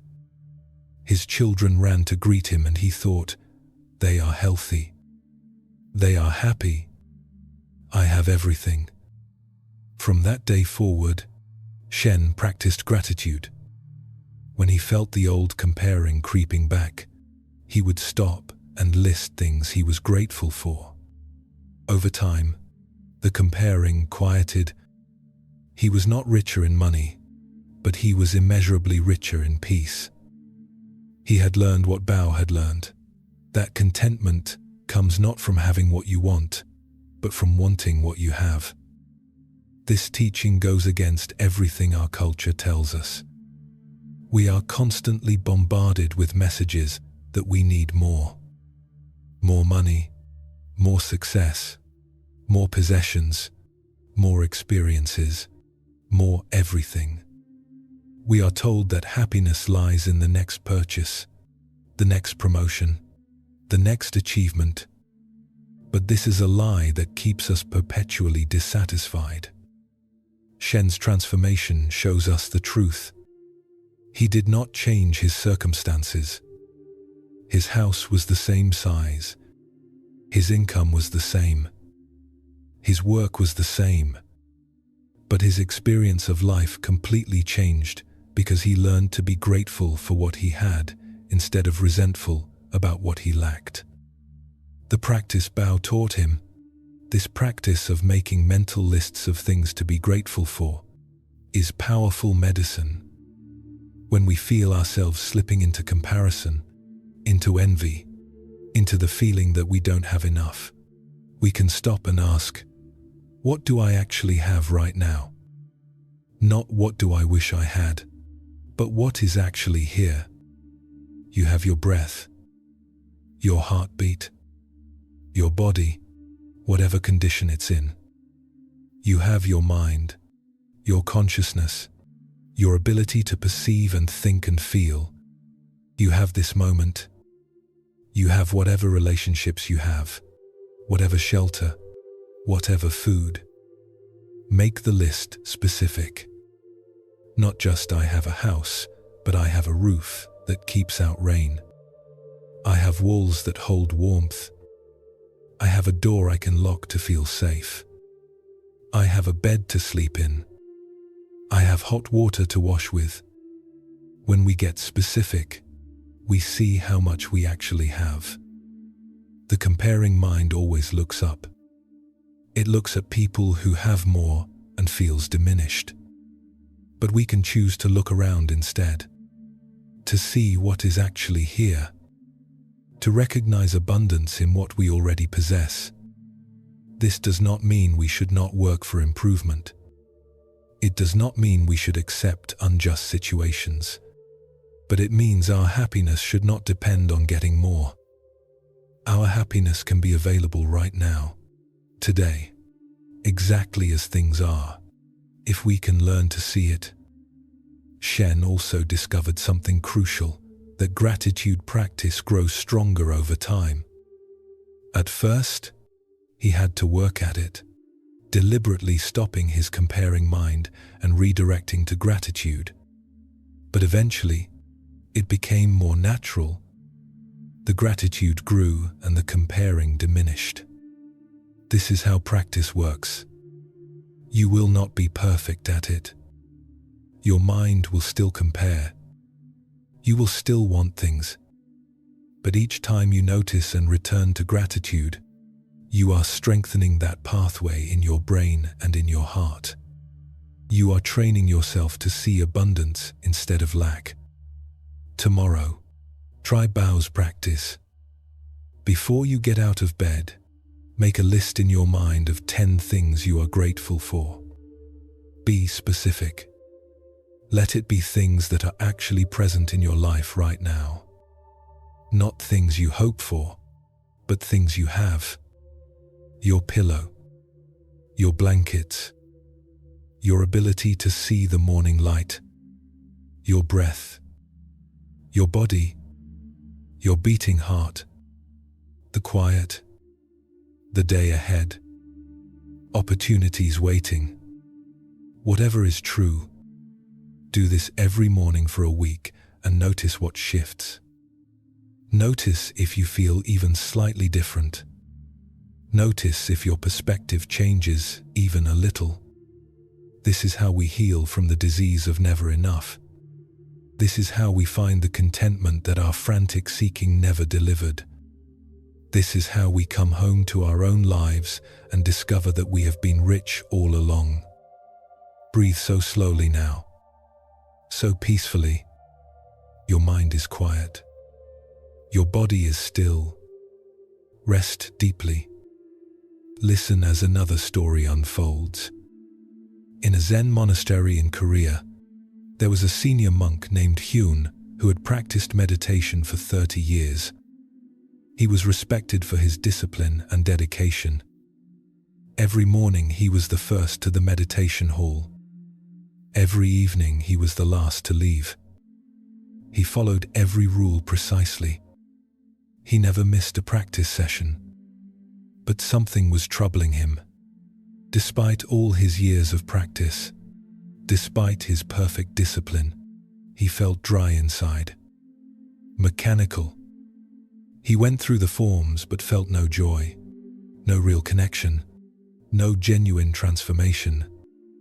One autumn day, a traveling monk arrived at the monastery, asking for shelter for a few days. His name was Sung, and he was quite elderly, his back bent, his steps slow. The abbot welcomed him and assigned him a room near Hyun's. That first evening, Hyun heard something unusual coming from Sung's room. Singing. The old monk was singing to himself, a simple folk song, his voice crackly but joyful. Hyun frowned. Singing was not exactly forbidden, but it seemed undignified for a monk. This was a place of serious practice, not entertainment. The next morning, Hyun saw Sung walking very slowly in the garden, taking small shuffling steps. But the old monk was smiling at everything he saw. He stopped to look at a spider web covered in dewdrops and actually laughed with delight. He bowed to a tree as if greeting an old friend. He picked up a fallen leaf and held it tenderly, examining it closely before gently placing it back on the ground. Hyun watched this with confusion. What was this old monk doing? Where was his discipline? Where was his serious practice? Over the next few days, Hyun observed Sung closely. The old monk did attend meditation sessions, but he could not sit for long because of his aching back. He would shift position, sometimes even standing up and stretching in the middle of meditation, which would normally be considered quite improper. But his face always held this gentle smile, this quality of contentment that Hyun had never seen in anyone else. Finally, Hyun's curiosity overcame his judgment. He approached Sung one afternoon in the garden. "Excuse me," Hyun said, bowing respectfully. "I have been practicing for 30 years, following every rule, sitting every meditation. But I see you, practicing for maybe even longer, and you seem so happy, so free. How do you practice? What is your secret?" Sung smiled at him with such warmth that Hyun felt something soften in his chest. "My secret? I say thank you. That is all. I say thank you many times every day, for everything." Hyun blinked. "That's it? Just saying thank you? Not just saying it, feeling it, meaning it?" Sung gestured to the garden around them. "This morning when I woke up, I said thank you that I woke up at all. Many people my age do not. When I opened my eyes and could see, I said thank you for sight. When I stood up, even though my old bones ache, I said thank you that I can still stand. When I walked here, I said thank you for legs that work, feet that move, ground that holds me up. When I saw this spider web, I said thank you to the spider for making such beauty. When I felt the sun on my face, I said thank you to the sun for warming this old body." He looked at Hyun with infinite kindness. "You see, I have practiced meditation for 50 years. I have studied many texts. I have followed many rules. But I learned something important. Practice without gratitude becomes dry. It becomes just another thing we do, another way we try to achieve something. But when we practice with gratitude, when we bow not because we are supposed to, but because we are genuinely grateful for this opportunity to practice, for this teacher, for this moment, for this breath, everything changes. The practice comes alive." Hyun felt tears forming. "But how do I learn this? How do I feel genuine gratitude?" Sung smiled. "Start simple. Start small. Right now, this moment, what can you be grateful for? Can you see me standing here? Can you hear my voice? Can you feel the ground beneath your feet? Start there. Really notice. Really appreciate. Say thank you and mean it. Then do it again tomorrow and the day after. Eventually, gratitude becomes your practice. It becomes who you are." From that day forward, Hyun began his days differently. Before getting out of bed, he would take a moment to say thank you. Thank you for this new day. Thank you for waking up. Thank you for this breath. During meditation, instead of grimly pushing through, he would silently thank his body for sitting, thank his breath for continuing, thank this moment for being exactly as it is. When he walked to meals, he would thank the earth for supporting him. When he ate, he would thank the food and everyone whose hands had brought it to him. Slowly, over weeks and months, his practice transformed. It was no longer something he forced himself to do. It became something he wanted to do because it was filled with gratitude and appreciation. The dryness disappeared. In its place came joy. This story speaks to anyone who has ever felt that their practice, whatever it is, has become rote or mechanical. Maybe you meditate, but it feels like just another item on your to-do list. Maybe you exercise, but you resent every minute. Maybe you do kind things, but they feel obligatory rather than genuine. Sung teaches us that the secret ingredient is gratitude. When we infuse any practice with genuine appreciation, it transforms completely. Hyun had been practicing for 30 years, but he had been practicing with a kind of grim determination. He was doing all the right things, but for the wrong reasons.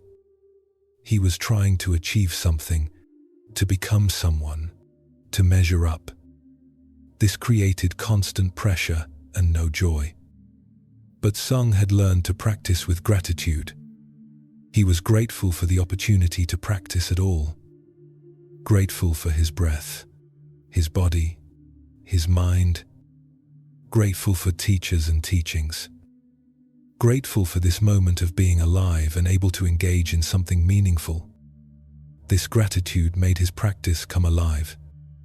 It made every moment precious instead of just another moment to get through.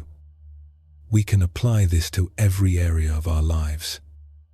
If you exercise, instead of resenting the effort, what if you felt grateful for a body that can move? Instead of comparing yourself to others who are fitter or faster, what if you appreciated that you can take this walk, do this stretch, move at all? If you work, instead of just grinding through your tasks, what if you paused occasionally to feel grateful that you have work, that you have skills, that you have colleagues, that you have the opportunity to contribute something? If you spend time with family, instead of focusing on irritations and difficulties, what if you took a moment to feel grateful that these people are alive, that you have relationships, however imperfect, that you are not alone in the world? This practice of infusing our activities with gratitude does not make difficulties disappear. Sung's back still ached. He still struggled to sit in meditation. But his relationship to these difficulties was completely different. He was grateful even for the aches because they reminded him he was still alive, still able to participate. Hyun's transformation shows us that it is never too late to begin. 30 years into his practice, he discovered something that changed everything. You can do this too. You do not need to start over. You just need to add this one ingredient: gratitude. Before you do whatever practice you do, take a moment to say thank you. Thank you for this opportunity. Thank you for this moment. Thank you for the ability to do this. Then let that gratitude infuse the practice itself. Notice, appreciate. Say thank you again and again, silently, as you go. Watch how this transforms everything. Watch how what felt like obligation becomes gift. Watch how resentment becomes appreciation. Watch how your heart opens. This is the practice within the practice. This is the secret that makes everything else work. Gratitude is not just something nice to add on. It is the essential ingredient that brings everything to life. Rest completely now. Your breath is barely moving. Your body is at perfect ease. You are held. You are safe. Float in darkness as we continue. In ancient China, there was a young woman named Mei who worked as a servant in a wealthy household. Her life was difficult. She rose before dawn to light fires and carry water. She scrubbed floors until her knees were raw. She washed clothes in icy streams until her hands cracked and bled. The family she served was not kind. They barely acknowledged her existence except to criticize her work or demand more from her. She slept on a thin mat in a cold storage room and ate only the scraps left over from the family's meals. Most people in her position would have been miserable, bitter, resentful. But Mei had learned something from her grandmother before she died, one teaching that changed everything. Her grandmother had held her hands and said, "Whatever happens to you in life, find something to be grateful for. In the worst situations, find one small thing. This will save you. This will keep your heart alive." So Mei practiced this teaching. Even on the hardest days, she would find something. One winter morning, she was carrying heavy buckets of water from the well, her hands so cold they felt like they would shatter. But she noticed the sunrise, how it painted the frost pink and gold, and she stopped for just a moment to look at it. "Thank you," she whispered to the sky. "Thank you for this beauty." On a day when the mistress of the house screamed at her for some small mistake, she later found a bird had left a tiny blue egg that had fallen from a nest, perfect and beautiful in the garden. She cradled it gently in her palm and felt grateful for its delicate perfection. When she was hungry, eating only a bowl of thin rice porridge, she would hold the bowl in both hands and say thank you to the rice, to the farmer who grew it, to the hands that cooked it. She would eat slowly, tasting each bite, making it enough. The other servants thought she was strange. How could she be grateful when their lives were so hard? But they noticed something. Mei never became bitter. She never lost her kindness. She would help the other servants when she could. She would smile at the children of the house, even when their parents were cruel. She would sing softly to herself as she worked. One day, a traveling Buddhist nun stopped at the household, asking for water and a place to rest. The family was wealthy and wanted to appear generous, so they welcomed her and offered her food and shelter. The nun sat in the kitchen while she ate, and she watched Mei working. She saw how, despite the hard work and rough treatment, this young woman moved with a kind of grace. She saw her pause to appreciate a bit of sunlight coming through the window. She saw her gently move a spider outside instead of killing it. When Mei brought her more tea, the nun asked her, "How is it that you have such peace in your eyes when your life is so difficult?" Mei was surprised by the question. She thought for a moment, then said simply, "My grandmother taught me to always find something to be grateful for. So I do. Every day, many times. It keeps my heart soft." The nun smiled. "This is advanced practice. This is what most people spend years in monasteries trying to learn, and you have learned it in the kitchen, carrying water, scrubbing floors. You are already practicing the deepest teachings." Mei did not understand what the nun meant, but the nun's words stayed with her. She realized that her gratitude practice had indeed saved her. Without it, she would have been drowned in bitterness. But because she kept finding small things to appreciate, she had kept her heart alive and open. Years later, circumstances changed. The family fell on hard times, and had to let their servants go. May found work elsewhere, and eventually she married a kind man and had a simple but comfortable life. She never forgot those hard years, but she also never regretted them because they taught her something essential.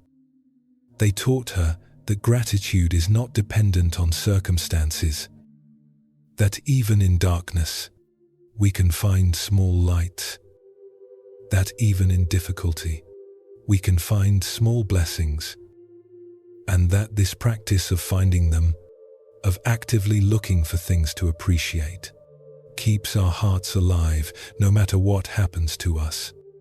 May's story is perhaps the most challenging teaching yet, because it asks us to practice gratitude even in genuinely difficult circumstances. Not toxic positivity that denies real suffering, but the practice of finding small, genuine things to appreciate even when most things are hard. This is not easy.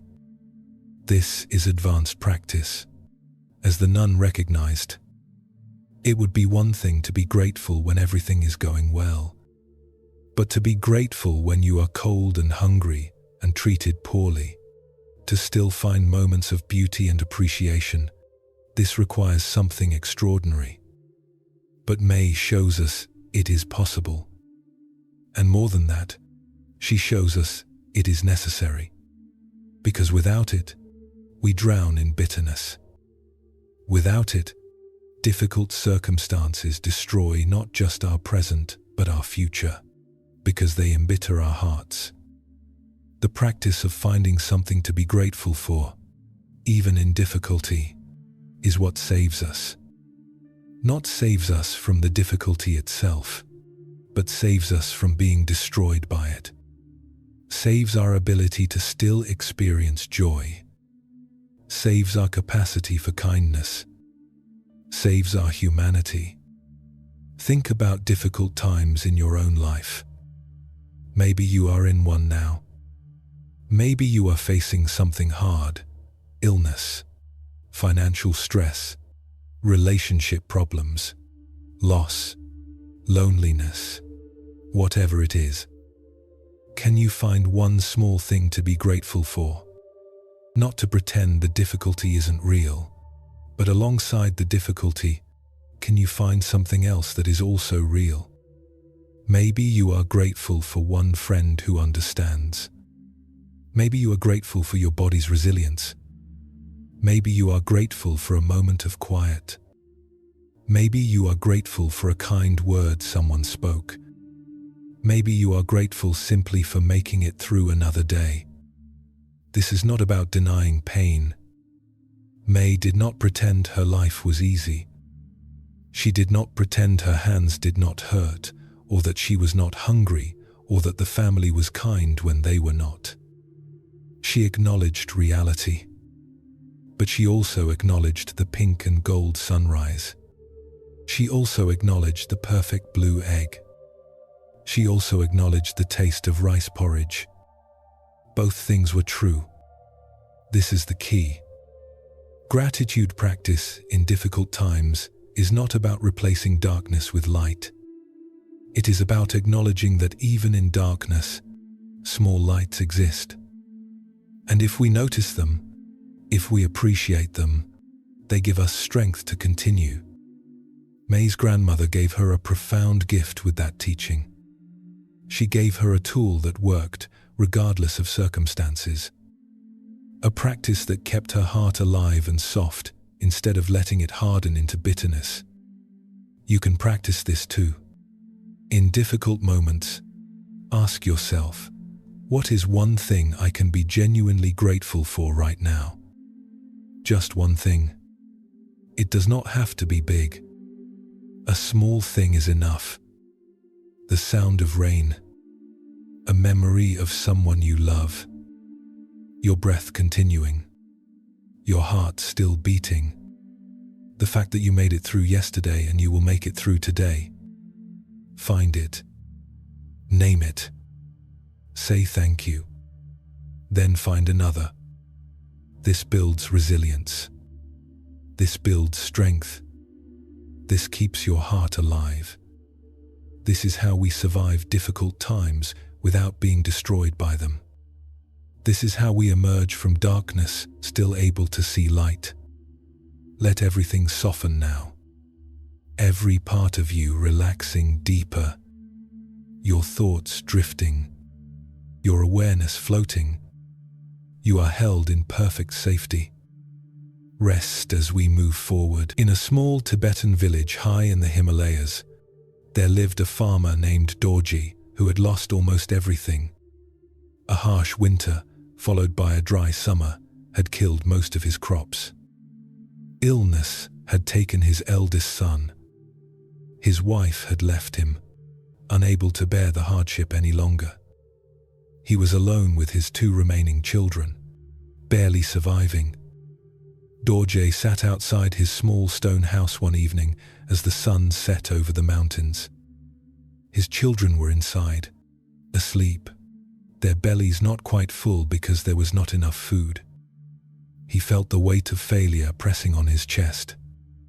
He had tried so hard. He had worked until his body ached. And still, it was not enough.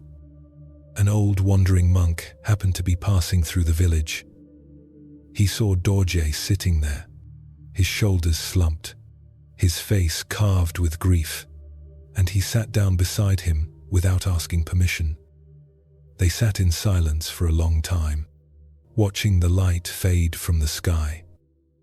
Finally, the monk asked gently, "What troubles you, friend?" Dorje was so tired he did not even think to guard his words. "Everything. I have lost my crops. I have lost my son. I have lost my wife. I can barely feed my children. I have nothing. I am nothing. I have failed at everything." The monk nodded slowly, his weathered face full of compassion. "I am sorry for your losses. These are real sorrows, real difficulties." He paused, then asked, "May I tell you what I see?" Dorje shrugged. What did it matter what anyone saw? The monk said, "I see a man who still has 2 children who need him. I see a man whose body is still strong enough to work. I see a man who has not given up, even when everything seemed hopeless. I see a man sitting outside his house, which means he still has a house. I see a man breathing, which means he is still alive. I see someone who can still see this sunset, still feel this cool evening air, still hear the sound of wind in the valley below." Dorje wanted to dismiss these words. What did sunsets matter when you could not feed your children? But something in the monk's voice made him actually listen. "You have suffered great losses," the monk continued. "I do not dismiss them. But you have not lost everything. You still have your children. Do you know how many fathers would give anything to have their children alive? You still have your health and strength. Do you know how many people lie in bed unable to work, wishing for a body that functions? You still have this moment, this breath, this life. These are not small things." Dorje felt tears beginning to come. "But I have failed them. I cannot give them enough." "Enough is a strange word," the monk said softly. "Enough for what? They are alive. They are with you. You love them and they know it. Is this not something? Is this not a great deal?" He placed his hand on Dorje's shoulder. "I have traveled through many lands. I have seen great wealth and great poverty. And I have learned this. The richest people are not those who have the most, but those who appreciate what they have. I have seen wealthy people who felt poor because they compared themselves to those who had even more. I have seen people with almost nothing who felt rich because they were grateful for what they did have." Dorje looked at him. "You are saying I should be grateful?" when I am failing, when I cannot provide for my children, I am saying gratitude is not a luxury you can afford only when things are going well. Gratitude is what saves you when things are hard. It is what keeps you strong. It is what lets you see that, even in loss, something remains. It is what helps you notice the gifts that are still here, still available, still precious. The monk stood up slowly. Tomorrow morning when you wake, before you think about all the problems you face, I want you to do something. Place your hand on your chest and feel your heart beating. Say thank you to your heart for beating all night while you slept, for keeping you alive. Then go to your children's room and watch them sleeping. Say thank you that they are here, that you can see them, that they are alive. Then go outside and take 10 breaths of mountain air and say thank you for lungs that breathe. This will not solve your problems, but it will give you strength to face them. The monk walked away into the twilight. Dorje sat there for a long time. Then, slowly, he placed his hand on his chest. He felt his heart beating. Steady, strong. Thank you, he whispered. Thank you. The next morning, he did what the monk suggested. He felt his heart beat. He watched his children sleeping, their small faces peaceful, and felt a rush of love and gratitude that they were here, that they were his.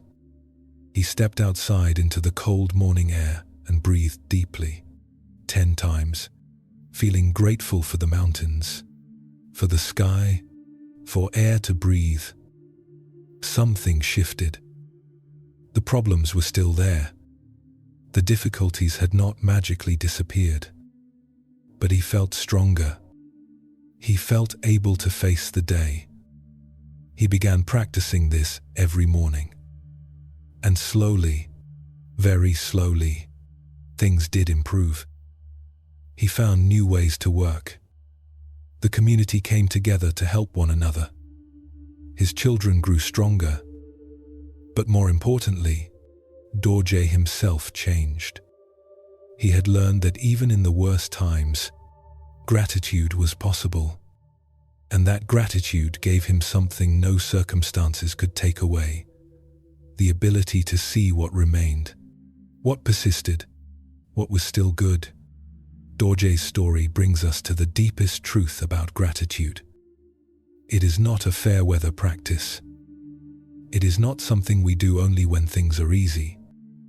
It is most essential, most powerful, most necessary when things are difficult. When we are struggling, it is easy to see only what is wrong, what is missing, what has failed. This is natural. Pain is loud. Loss is loud. Difficulty captures our attention completely.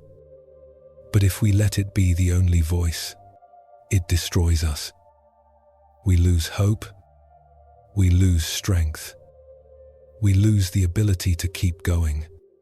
Gratitude, practiced deliberately in hard times, does something essential. It helps us see that difficulties are not the whole story. That alongside loss, something remains.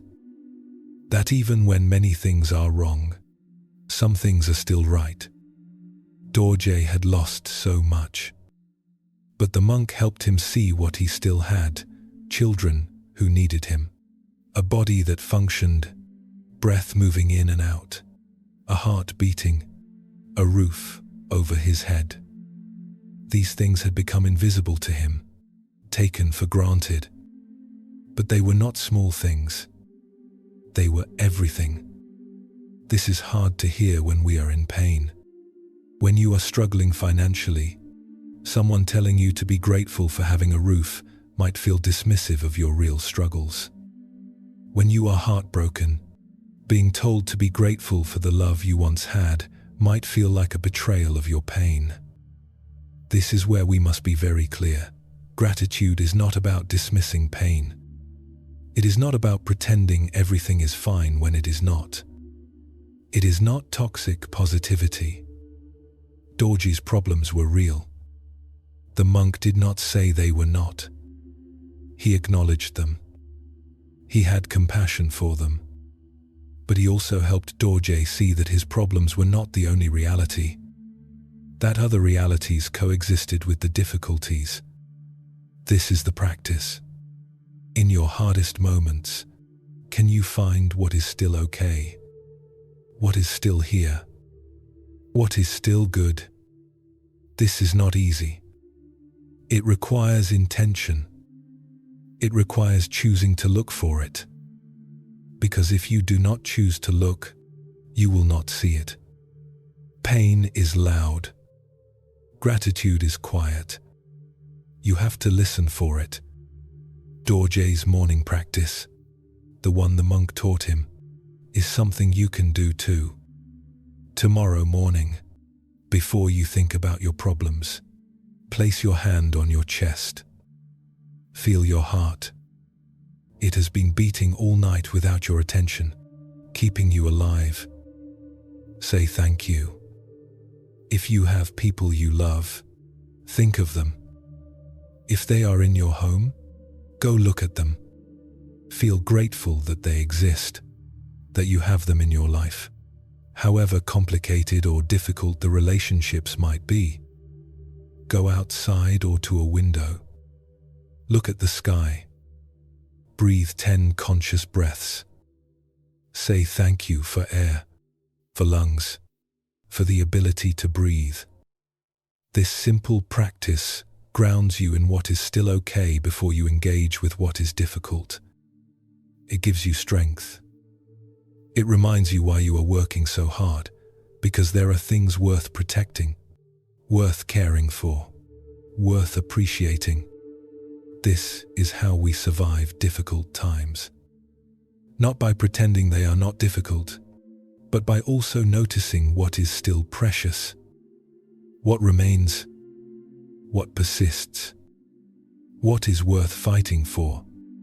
Gratitude in hard times is what keeps us human. Your entire body is at rest now. You are floating in softness, in darkness, in peace. Nothing to do, nothing to figure out. Just this gentle presence. Rest deeply as we continue. Many centuries ago in Japan, there was a Zen temple where monks practiced calligraphy as part of their meditation. They would spend hours each day carefully forming each character with brush and ink, developing presence and precision through this art. One of the monks, named Ikkyu, was considered the most talented. His calligraphy was exquisite, each stroke perfect, each character balanced and beautiful. People came from distant provinces to purchase his work. The master of the temple would often praise him, saying his skill brought honor to their monastery. But there was another monk named Haku who also practiced calligraphy. His work was not nearly as refined as Ikkyu's. His characters were sometimes uneven, his brush strokes occasionally shaky. No one came to buy his work. No one praised him. Yet Haku continued to practice every day with the same dedication as Ikkyu. One day, a very old Zen master was visiting the temple. He was nearly blind, his eyes clouded with age. The head of the temple brought out examples of the monk's calligraphy to show him, including pieces by both Ikkyu and Haku. The old master held each piece close to his eyes, examining them carefully. When he saw Ikkyu's work, he nodded appreciatively. Very skillful, very beautiful. This monk has talent. Then he was shown Haku's work. He held it close, his old fingers trembling slightly as he touched the paper. He was quiet for a long time. Then he smiled, a smile of such joy that everyone in the room leaned forward. curious. "This one," he said, his voice full of warmth. "This one is grateful." The head of the temple was confused. "Honored teacher, I think you may be mistaken. That piece is by Haku, our least talented student. The beautiful work is by Ikkyu." The old master shook his head. "I am not mistaken. Ikkyu's work is skillful, yes, but Haku's work is alive. I can feel gratitude in every stroke. He is grateful for the brush, grateful for the ink, grateful for the paper, grateful for the opportunity to practice, grateful for each moment of sitting at his table. This gratitude makes his work more beautiful than any technical perfection could." He turned his clouded eyes toward the assembled monks. "Technical skill is good, but it means nothing without gratitude. A person can make perfect characters and have a dead heart. But the person who makes imperfect characters with a grateful heart, their work carries something precious. It carries life." Haku, who had been standing at the back of the room, felt tears running down his face. He had always felt inferior to Ikkyu, always felt that his work was not good enough. But this old master had seen something he had not known was visible. It was true that he approached his practice with gratitude. Every morning when he prepared his ink, he felt grateful for the inkstone, for the water, for the stick of solid ink he ground slowly into liquid. Every time he picked up his brush, he felt the weight of it with appreciation, grateful for the bristles, for the bamboo handle, for whoever had made this tool. Every blank page was a gift to him, a new opportunity. Even his shaky strokes, his imperfect characters, he was grateful for them because they showed him what he still needed to practice, where he still needed to grow. Ikkyu, hearing this teaching, felt something crack in his chest. He realized he had been focused entirely on achieving perfection, on being the best, on receiving praise. He had stopped being grateful. His practice had become about proving his skill, not about appreciating the practice itself. From that day forward, Ikkyu changed his approach. He began each session by sitting quietly, feeling grateful for the opportunity to practice, grateful for eyes that could see, hands that could hold a brush, a mind that could focus. Gradually, his work changed. It lost some of its perfect precision, but it gained something else: warmth, humanity, life. And Haku continued his practice, no longer feeling inferior. He practiced with the same grateful heart, and his work gradually improved in skill while never losing its essential quality of appreciation and love. This story teaches us something subtle but profound. We can do things perfectly and have them mean nothing, or we can do things imperfectly and have them mean everything. The difference is gratitude. When we approach any activity with genuine appreciation, with recognition of what a gift it is to be able to do it at all, the activity transforms. It becomes sacred. It becomes alive. It becomes infused with something that technique alone can never provide. Ikkyu was skilled, but he had lost connection to why he was practicing. It had become about achievement, about reputation, about being better than others. This made his work technically beautiful, but spiritually empty. Haku, on the other hand, never stopped appreciating the practice itself.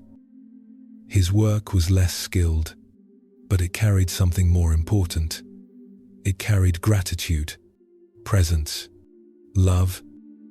The old master could feel this, even with his failing eyes. He could sense the quality of heart that went into the work. This applies to everything we do. You can cook a meal perfectly and serve it resentfully, and it will taste empty. Or you can cook a simple meal with appreciation and love, and it will nourish the soul as well as the body. You can clean your house efficiently while resenting every moment, and it will feel like wasted time. Or you can clean while feeling grateful for having a space to care for, and it becomes an act of meditation. You can exercise with grim determination, hating every minute, and it will feel like punishment. Or you can move with appreciation for a body that still moves, and it becomes celebration. The outer action might look the same, but the inner quality is completely different. And that inner quality affects not just your experience, but somehow, mysteriously, it affects the result. Work done with gratitude carries a different energy. People can feel it even if they cannot name it. Think about your own activities. What do you do every day? Work, chores, tasks, routines. How do you approach them? Are you doing them to get them over with? To check them off your list? To prove something? To achieve something? Or are you doing them with appreciation for the opportunity to do them? Tomorrow, choose one activity you normally rush through or resent. Maybe it is washing dishes. Maybe it is your commute. Maybe it is a work task. Before you begin, take a moment to feel grateful. Grateful for hands that work, for tools that help, for the ability to do this task at all. Then do the task with that gratitude present. Notice if it feels different. Notice if the quality of your experience changes. Notice if the task itself somehow becomes more satisfying. This is what Haku had discovered and what Ikkyu learned that day. Gratitude transforms everything. Not the circumstances, but your experience of them. Not the outer result, but the inner meaning. This is alchemy. This is how we turn ordinary moments into sacred ones. This is how we turn simple tasks into spiritual practice. Not by making them perfect, but by doing them with a grateful heart. Let your mind be empty now. Let your thoughts disappear like morning mist. There is only breath, only heartbeat, only this soft darkness holding you. Rest, rest, rest. Another story comes. In a village in Vietnam, there was a young man named Thun who had recently lost his mother to illness. He was devastated. His mother had been his closest friend, his advisor, his source of unconditional love.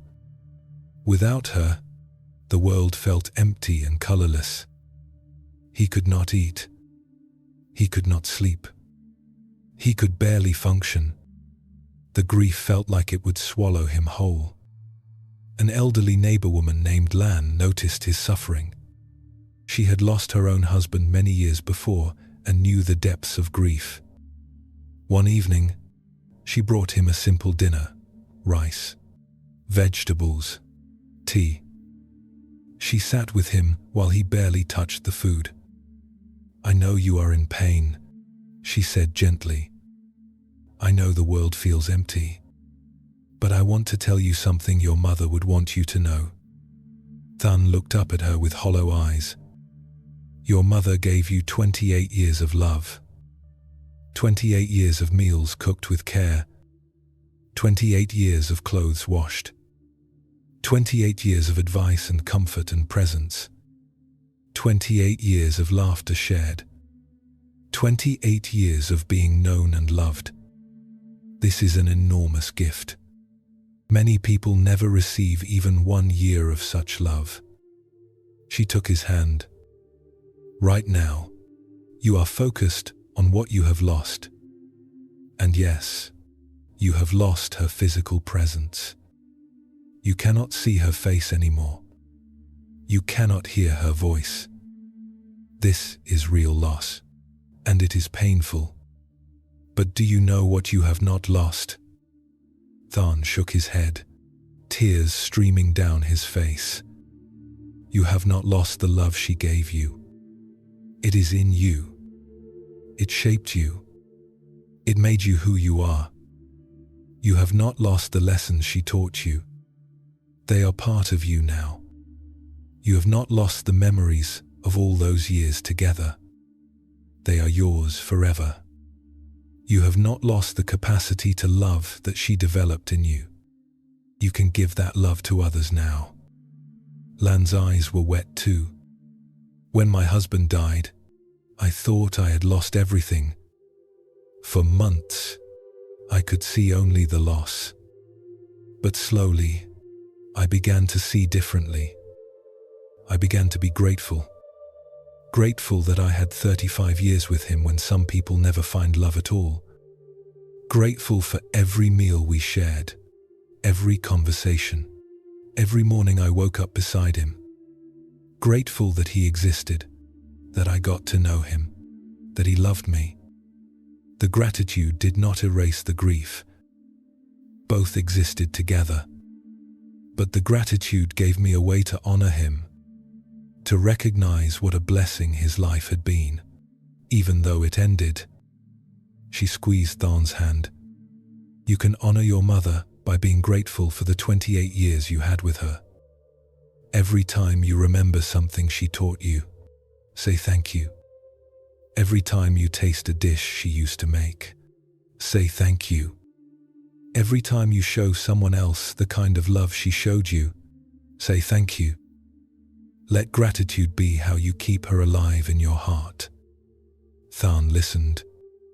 For the first time since his mother died, he felt something other than crushing grief. He felt the tiniest spark of something else. He closed his eyes and thought about his mother. Instead of focusing on the fact that she was gone, he let himself remember her smile, the way she hummed while cooking, the way she always knew when he was troubled, the way she made him feel safe even when he was afraid. And quietly, inside his heart, he said, "Thank you. Thank you for 28 years. Thank you for every moment. Thank you for loving me. Thank you for teaching me. Thank you for being my mother." The grief did not disappear, but alongside it, gratitude began to grow. And in the days and weeks that followed, Than found that gratitude gave him a way to be with his grief instead of being destroyed by it. When waves of sadness came, he would remember something specific about his mother and say, "Thank you for that memory." When he missed her terribly, he would thank her for being the kind of mother he missed so much, because that meant she had been wonderful. Slowly, the gratitude and the grief wove together into something he could live with. Something that honored both the loss and the gift of having had her at all. This story touches something very tender. Loss is perhaps the most difficult experience to find gratitude in. When we lose someone we love, gratitude feels impossible. It feels like betrayal. It feels like we are supposed to only feel grief, only feel pain. But Lan teaches us something important. Gratitude for what we had does not diminish grief. The two can coexist. We can be heartbroken that someone is gone and simultaneously grateful that they existed. We can miss them terribly and appreciate every year, every moment we had with them. This is not bypassing grief. This is honoring both the loss and the gift. When we lose someone, it is easy to focus entirely on what we no longer have. We cannot see them. We cannot hear them. We cannot touch them. This is excruciatingly painful. But if we can also acknowledge what we do have, what we did have, what we still carry, it gives us something to hold on to in the grief. The love they gave us is still with us. The lessons they taught us are still with us. The way they shaped us, the memories we hold, the capacity to love that they developed in us, all of this remains. They cannot be entirely lost because they are woven into who we are. Gratitude becomes a way to honor them. To say, your life mattered. The time I had with you was precious. I am better for having known you. Thank you. This is how we keep them alive in our hearts. Not by pretending they are not gone, but by recognizing what an enormous gift their presence was. If you have lost someone, this practice might feel difficult, but you can try it gently. When you think of the person, instead of only feeling the pain of their absence, can you also say thank you? Thank you for the years I had with you. Thank you for specific memories. Thank you for loving me. Thank you for existing. Let yourself feel both. The grief and the gratitude. The loss and the appreciation. Both are true. Both honor the person you lost.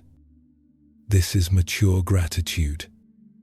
Not gratitude that denies difficulty or pain, but gratitude that can hold both joy and sorrow, both presence and absence, both what was and what is. This is the deepest practice. This is gratitude that does not depend on everything being okay, but that can see blessing even in the midst of loss. This is how we remain human, remain soft, remain capable of love even after loss has broken us open. Everything is fading now. Everything is soft. Your body barely exists. Your mind is quiet as falling snow. You are held in infinite gentleness. Rest. Just rest. Let these final stories arrive like whispers. In ancient India, there was a monk named Ananda who was traveling through villages teaching the Dharma. He arrived at a certain town at sunset, tired and hungry from his long walk. He stopped at the first house and asked if they could spare some food. The owner of the house looked at him with disgust and said, "I have nothing for wandering beggars. Go away." Ananda bowed and moved to the next house. Here, a woman answered the door. When he asked for food, she laughed mockingly and said, "You able-bodied men, always asking others to feed you. Go work for your meal." And she closed the door in his face. Ananda moved to a third house. A man opened the door, listened to his request, and spat at his feet before slamming the door. By now, many of Ananda's companions would have been angry or discouraged. But Ananda simply bowed to each closed door and continued walking through the town. Finally, he came to a small, shabby house on the edge of town. An old woman answered his knock. She was clearly very poor, her clothes patched many times, her face lined with years of hard work. When Ananda asked if she could spare any food, her eyes filled with tears. "Oh, Holy One, I am so sorry. I have so little, but what I have, I share gladly." She brought him into her small home and gave him half of her own meager dinner, some rice, some vegetables, some water. It was not much, but she gave it with such kindness, such genuine care, that Ananda felt more nourished by her generosity than by the food itself. When he finished eating, he bowed deeply to her. "Thank you. You have given me a great gift today." The old woman looked confused. "But it was so little. I am ashamed I could not offer more." Ananda smiled. "You gave me what you had, but you gave me something even more precious. Do you know that before I came to your door, 3 people refused me? One with contempt, one with mockery, one with anger. The old woman looked distressed. How terrible. People should not treat monks that way. Ah, Ananda said gently, but do you know what I said to each of them? I said, thank you. Thank you. But they gave you nothing. They were rude. They gave me very much. Ananda explained. The first man reminded me of the privilege I have to not be attached to others' opinions. His contempt did not hurt me because I do not need his approval. For this reminder, I am grateful. The second woman reminded me that I have chosen this path of depending on the generosity of others, and I must accept both refusals and gifts without judgment. For this teaching, I am grateful. The third man reminded me that everyone is struggling with something, carrying some pain that makes them lash out. His anger helped me practice compassion. For this opportunity, I am grateful. The old woman listened, her eyes wide.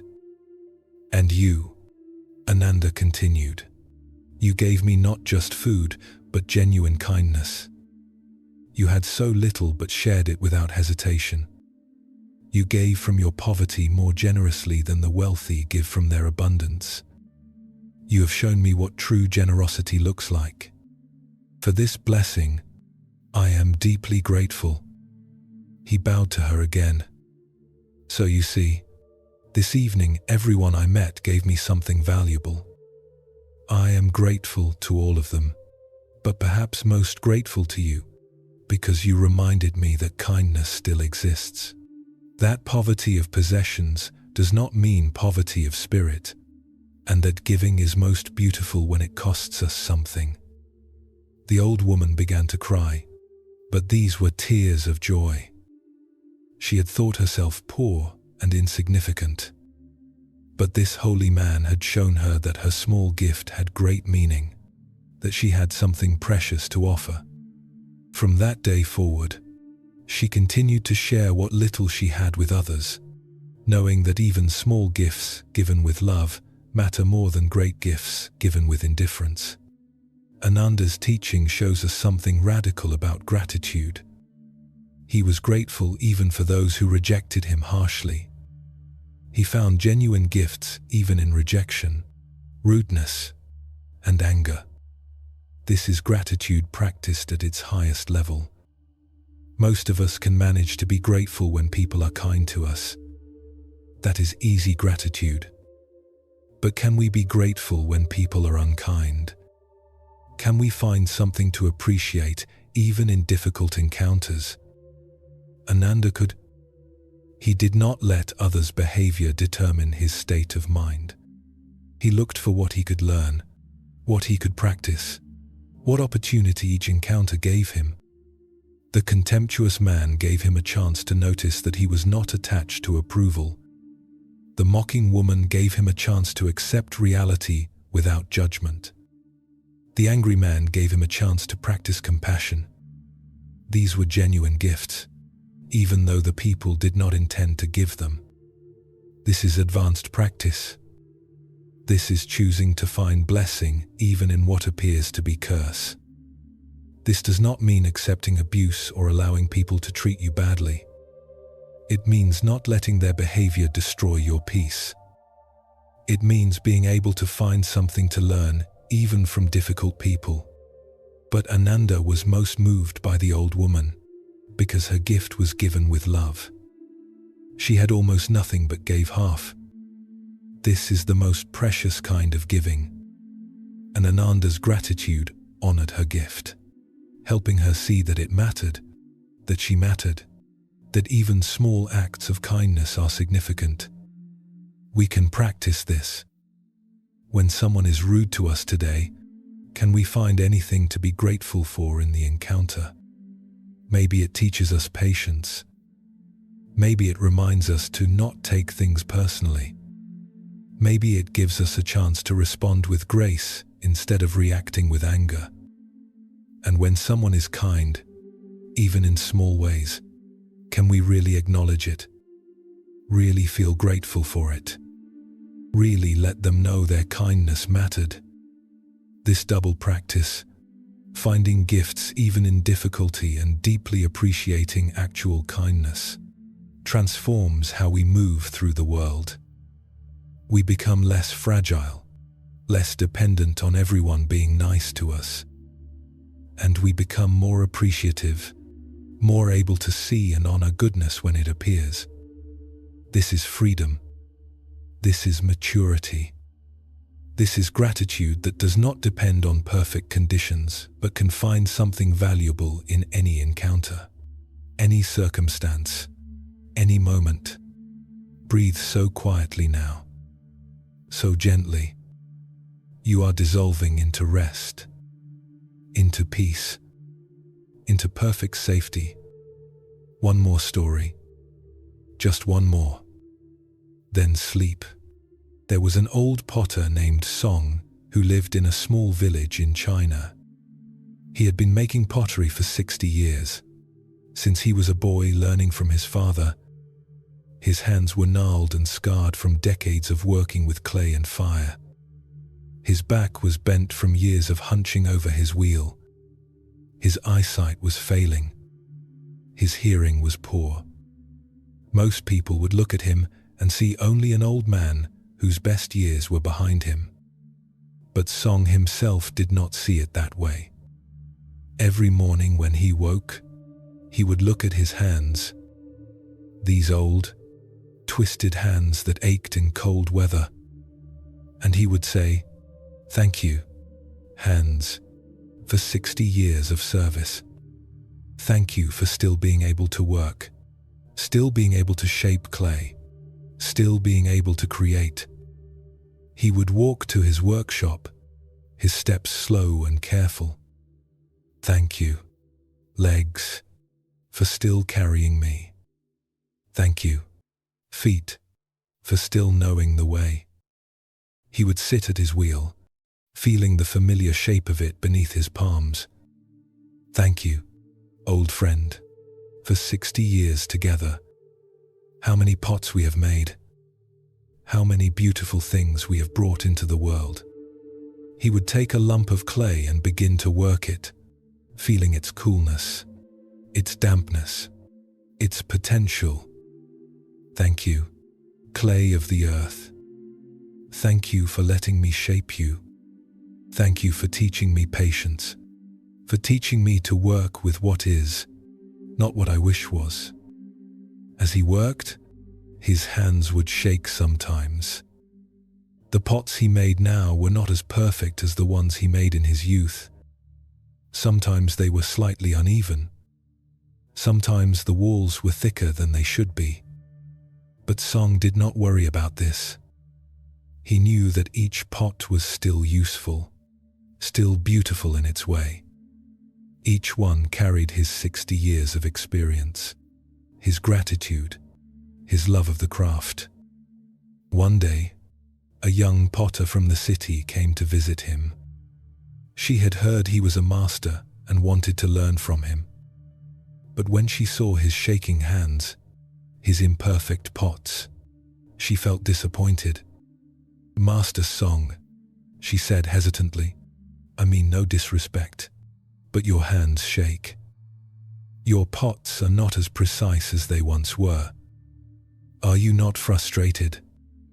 Do you not wish you still had the skill of your youth?" Song smiled, his old face creasing into 1,000 happy wrinkles.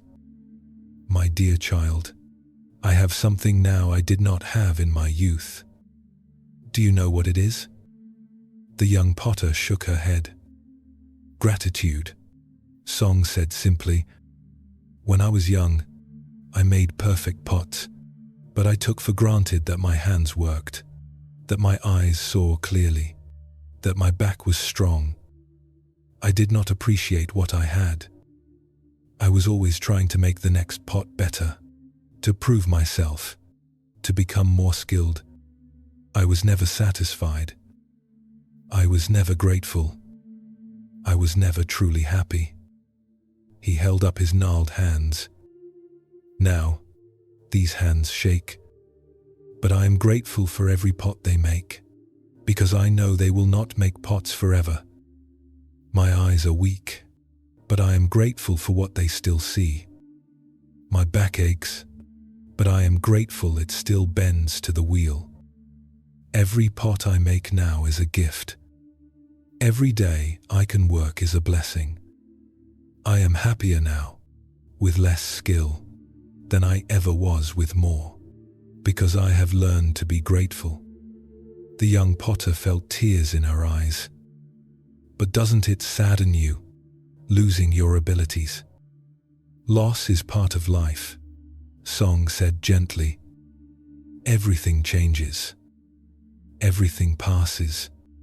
I had my time of perfect hands and clear eyes. I am grateful for those years, but I am also grateful for these years.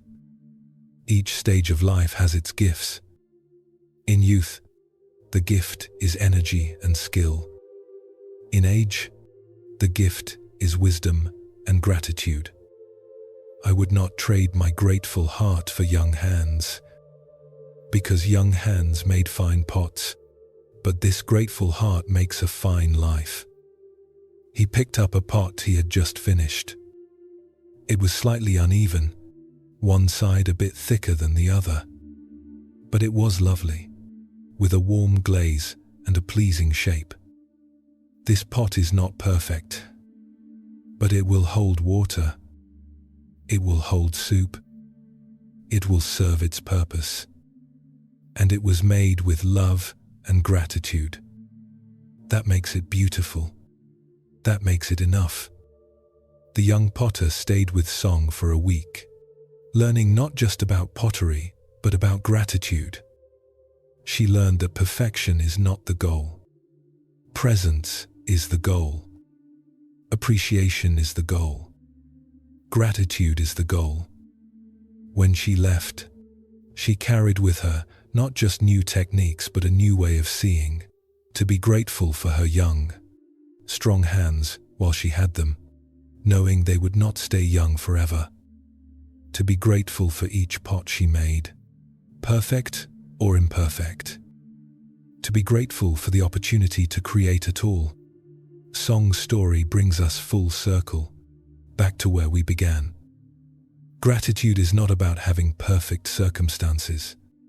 It is about appreciating what we have, exactly as it is, exactly as we are, right now. Song could have spent his final years bitter about his declining abilities. Many people do. They look back on what they once could do and feel only loss and resentment about what they can no longer do. But Song chose differently. He chose to be grateful for what remains. Grateful for hands that still work, even if imperfectly.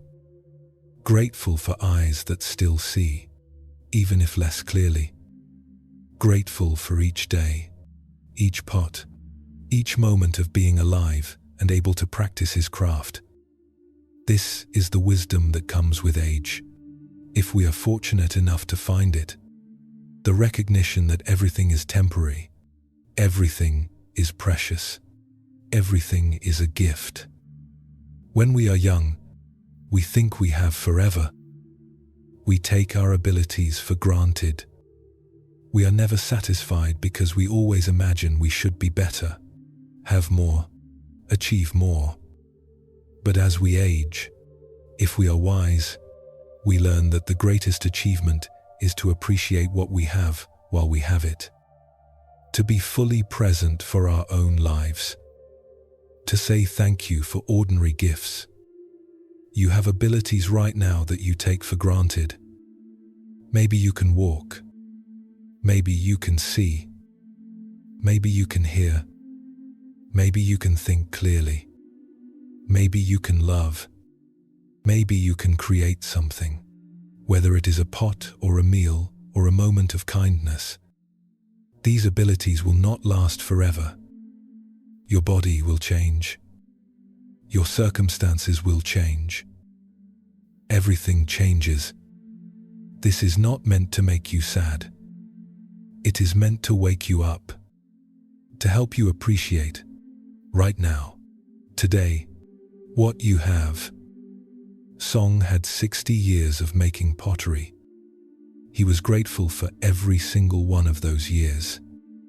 And now, in his old age, with shaking hands and failing eyes, he was still grateful, still finding joy, still creating, still alive to the blessing of being alive. This is the ultimate teaching of gratitude. It is available at every stage of life, in every circumstance. Not because everything is perfect, but because something is always worth appreciating. Something is always still here. Something is always still good. Find it. Notice it. Say thank you. This is how we live well. This is how we age with grace. This is how we meet whatever comes with an open heart. Be grateful now for what you have now. Your abilities, whatever they are. Your life, exactly as it is. Your breath, your heartbeat, your consciousness. These ordinary miracles, these precious gifts. Thank you. Thank you. Thank you. Tonight we have journeyed together through stories of gratitude and appreciation. We have learned that gratitude is not reserved for perfect moments but is available always, in all circumstances. We have seen that gratitude transforms our experience, not by changing what is, but by helping us see what is truly here. We have learned to notice small blessings, to appreciate ordinary miracles, to say thank you for breath and heartbeat and this precious human life. As you drift into sleep now, let these teachings settle into your heart. You do not need to remember every story. You do not need to do anything. Just let yourself absorb the essence of what we have explored together, that life is full of gifts, that you are surrounded by blessings, that gratitude is always available if you choose to notice. Tomorrow when you wake, place your hand on your heart. Feel it beating. Say thank you. This simple practice connects you to everything we have shared tonight. Before you sleep, take 3 slow breaths. With each breath, think of one thing you are genuinely grateful for. Just one thing. Maybe your warm bed. Maybe a person you love. Maybe something you saw today that touched you. Just one thing per breath. 3 breaths. 3 thank yous. If you found value in tonight's journey, feel free to like this video and subscribe to this channel. More than anything, I hope you sleep peacefully. I hope you wake with gratitude. I hope you carry these teachings into your days, noticing and appreciating the countless blessings that surround you always. You are enough, exactly as you are. Your life is precious, exactly as it is. You are held by something larger than yourself, supported by the earth beneath you, nourished by all that has come before. You belong here. You matter. Thank you for spending this time with me tonight. Thank you for opening your heart to these ancient teachings. Thank you for being exactly who you are. May you sleep in perfect peace. May you wake in gratitude. May your heart be soft and your mind be still. Rest now, dear friend. Rest well. Good night.